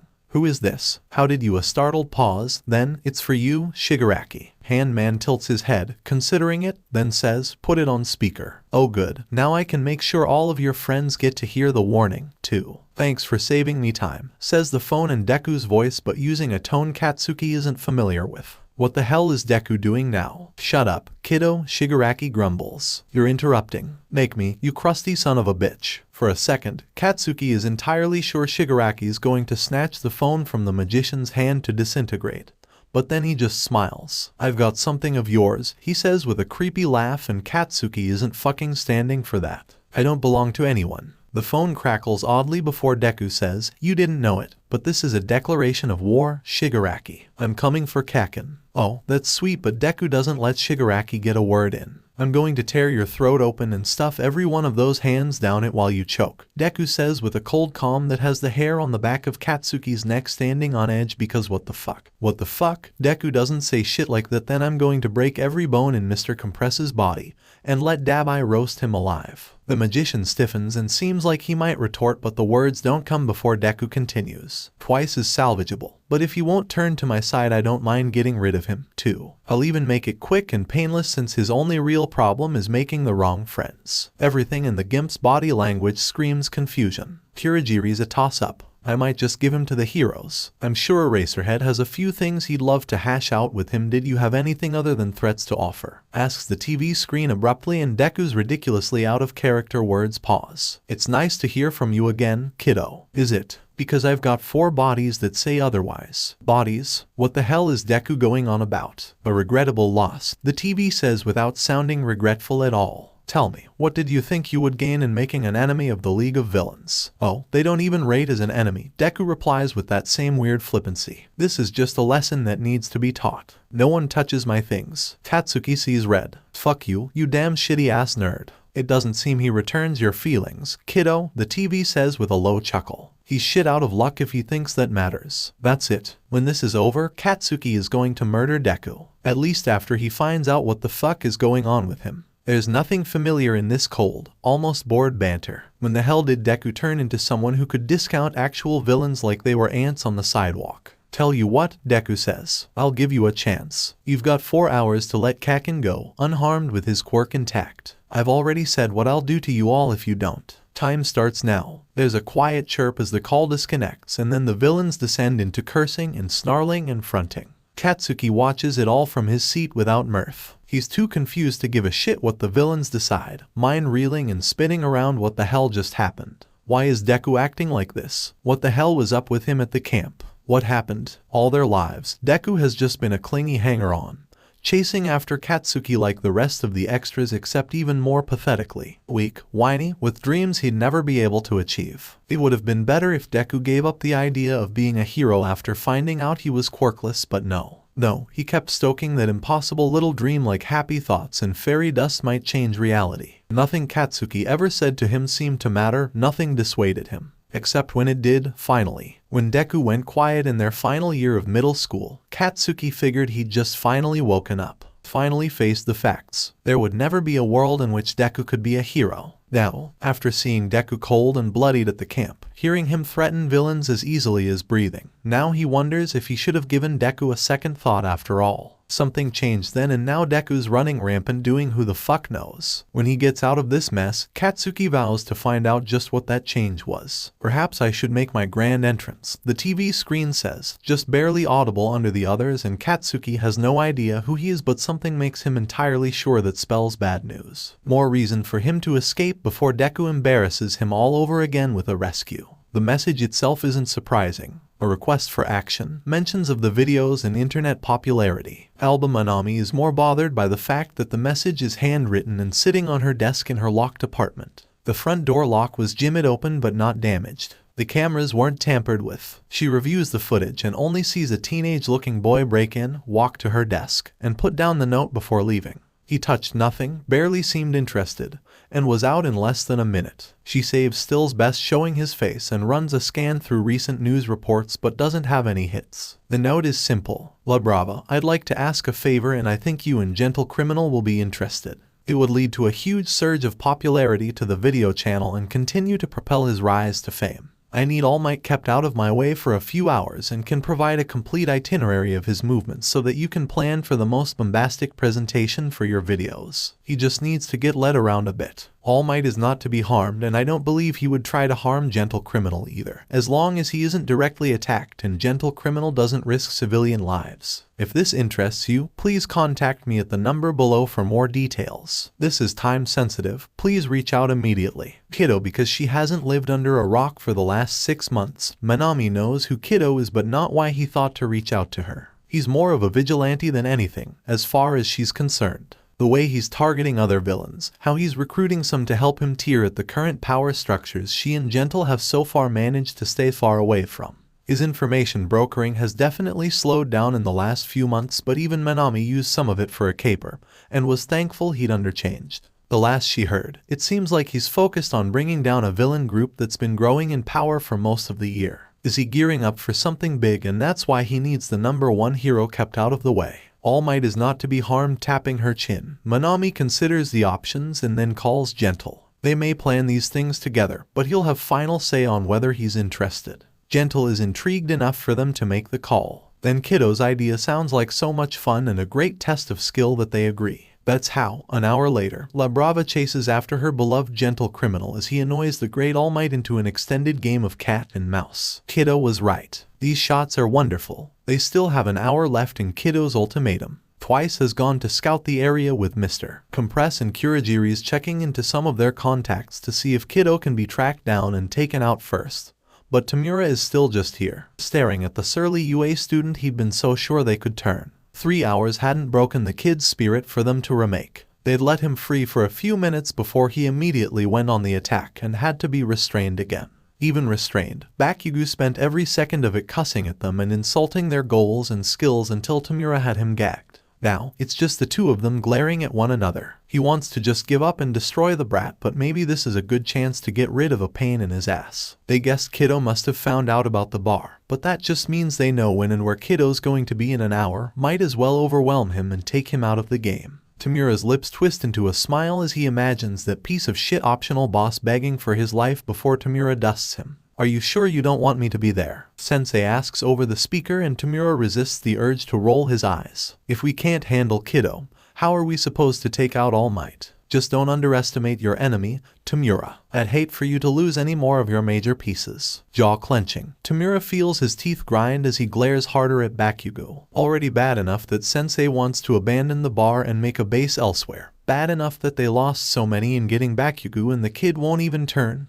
Now he might lose more of them killing Kiddo off. Good pieces are hard enough to find, especially with Kiddo poaching some of the best ones available. It's getting to where Tamura hates Kiddo even more than All Might these days. Moodily, Tamura throws his drink at the wall next to Sensei's screen, but the shattering glass isn't nearly as satisfying as he'd hoped. He glares at the liquid slowly dripping down the wall, and then pauses as something in his peripheral moves. A ball. He jolts to his feet as smoke starts spewing free of it, choking and burning his throat. He stumbles to his feet, shoving his face into his elbow as he turns around, and through the swiftly thickening smoke he sees a dark shape moving. Tamura lunges at it but misses, and he's coughing so much he can barely take a step without wavering. Something in the smoke, something that's making it hard to think. Movement nearby he can just barely hear over his own coughing, and Tamura reaches for it blindly. All 5 fingers hit something solid and he grabs hold immediately. There's a grunt of pain before his prize is wrenched free again, but he knows he's done damage. More stumbling and Tamura doesn't manage to get hold again. He moves toward the door as well as he can, spotting movement further along. Too big for one person's shit. Had Kiddo come for Bakugo early. You rotten cheater. Tamura screams, but the smoke is choking him out, making his eyes sting and water so badly that he can't do anything unless he gets out of it. By the time he stumbles out into the night, rubbing at his stupid, burning eyes, Bakugo and Kiddo are nowhere to be seen on the quiet street. Shigaraki Tamura comes Kurogiri through a warp right behind him, too fucking late to salvage any of this, and Tamura is so frustrated he can barely stand him. Kiddo. He manages through coughs, breathing only marginally better now that he's out of the smoke. His throat is burning. I must get you to safety. Before Tamura can protest, he feels himself falling through the familiar warp gate and stumbles into one of the darkly lit labs of Dr. Garaki. There's no way Kurogiri will take him back in time to catch up to Kiddo, and all Tamura can do is scream raggedly with rage. Deku slumps against the alley wall after they've been running a while, and finally moves to get the quirk-suppressant cuffs of Katsuki's hands. The first thing Katsuki does is rip off the gas mask Deku strapped on him when he showed up out of nowhere and then snarl out, "I was going to get myself free, you stupid nerd." Yeah, sure, Deku says in a tired tone as he slides down to sit, tugging off his own mask to breathe more easily. Just how out of shape is this moron that only a brisk run has winded him? He didn't seem that bad back at the camp. I didn't need you. Okay, I didn't want you to come after me. Yeah. And then he has the audacity to ignore Katsuki while digging into one of the multiple pockets on his dark cargo pants for a phone. Deku punches in a message and then relaxes back against the wall. As Katsuki glares bloody murder at him, he notices something weird about Deku's breathing. Carefully deep and slow, like he's consciously controlling it, but this isn't just getting it back under control after exercise. Katsuki flickers his gaze over the other even though it's hard to get much detail in the moonlight. The clothes are all dark and baggy, a darker design along the side of his jacket where Deku's pressing his hand firmly. Are you bleeding? Deku snorts and then gives him an unfamiliar smile. Almost soft, none of the nervousness Katsuki knows. Not your problem, he says, which means yeah, he's bleeding, and that's a lot of blood. Deku drags out a wallet with his free hand that isn't trying to stanch the flow. Here, there should be enough for a ride back to the fuck are you talking about? Katsuki drops down to his knees and shoos away Deku's hand so he can shove up the torn edge of his jacket. Even in the low light, he can tell this is a bad hit. The flesh seems less torn or burned away, is just missing in a swath wider than his hand. Shit, I've got someone coming, Deku says like that fucking matters. Just take the money and go home. Rage boils up inside Katsuki at the very idea that he'd leave Deku like this. Whatever Deku's gotten himself into, whatever game Deku thinks they're playing, Katsuki's a hero in training. He's not going to run from someone in need, even if they're a fucking moron. Masochistic piece of shit, Katsuki mutters to himself as he drags off his shirt to press against the wound. His emergency aid training hasn't been completed and huge gaping wounds weren't fucking covered yet. Call for an ambulance already. Can't. They'll arrest me and I've got too much to do. Katsuki lifts his head, staring at Deku wide-eyed. What the fuck are you going on about? Aizawa saw me kill someone, so why the fuck did you kill someone? How? Because if I didn't take him out, he'd have killed half your class. With every word, Katsuki feels more and more out of his depth. Is this even Deku or just some look-alike? But he called him Kaken even when he snuck up in the bar to undo the chair straps while Shigaraki wasn't looking, and there's no one who does that other than Deku. What happened to you? He asks even though he's sure he won't get a good answer for it. And he's right. Doesn't matter, Deku says through pain-gritted teeth. You need to go. I'm not leaving you. The noise Deku makes is painful, like he's been stabbed, as tears well up in his stupid eyes. And then he forces himself to grin, but that's somehow worse, and Katsuki's chest feels like it's in a vice. The way Deku's looking at him is, "It's, you shitty nerd," Katsuki says, which just makes Deku laugh, wince, and cry even harder. The entire scene feels surreal, and Katsuki's never done well with shit he doesn't understand. If Deku weren't bleeding out after rescuing him, which he hadn't fucking needed, Katsuki would beat the ever-living shit out of him. Katsuki's jerking around with explosions in his bloodied hands before he registers Deku grabbing his wrist. "It's one of mine," Deku says, and the tall stranger looks down at Katsuki with his stupid, scarred-up face like Katsuki's somehow being unreasonable. He needs medical attention, Katsuki snarls, and Scars nods, kneeling down to take a look under Katsuki's shirt. "Shigaraki," Scars asks, and Deku nods. "We'll get him next time. Just get me out of here." Scars helps Deku up to his feet, taking on most of his weight with an arm across his shoulders despite their height difference. As his cold, blue eyes slide over to him, Katsuki resists the urge to tear Deku away from him. "Keep him alive," Katsuki says. Scars' mouth twitches into something not quite a smile. "You'll see him again sometime." Katsuki watches them go before grabbing the wallet Deku dropped and going to find a ride home. It's not 5 minutes before he runs into a group of heroes heading to save him.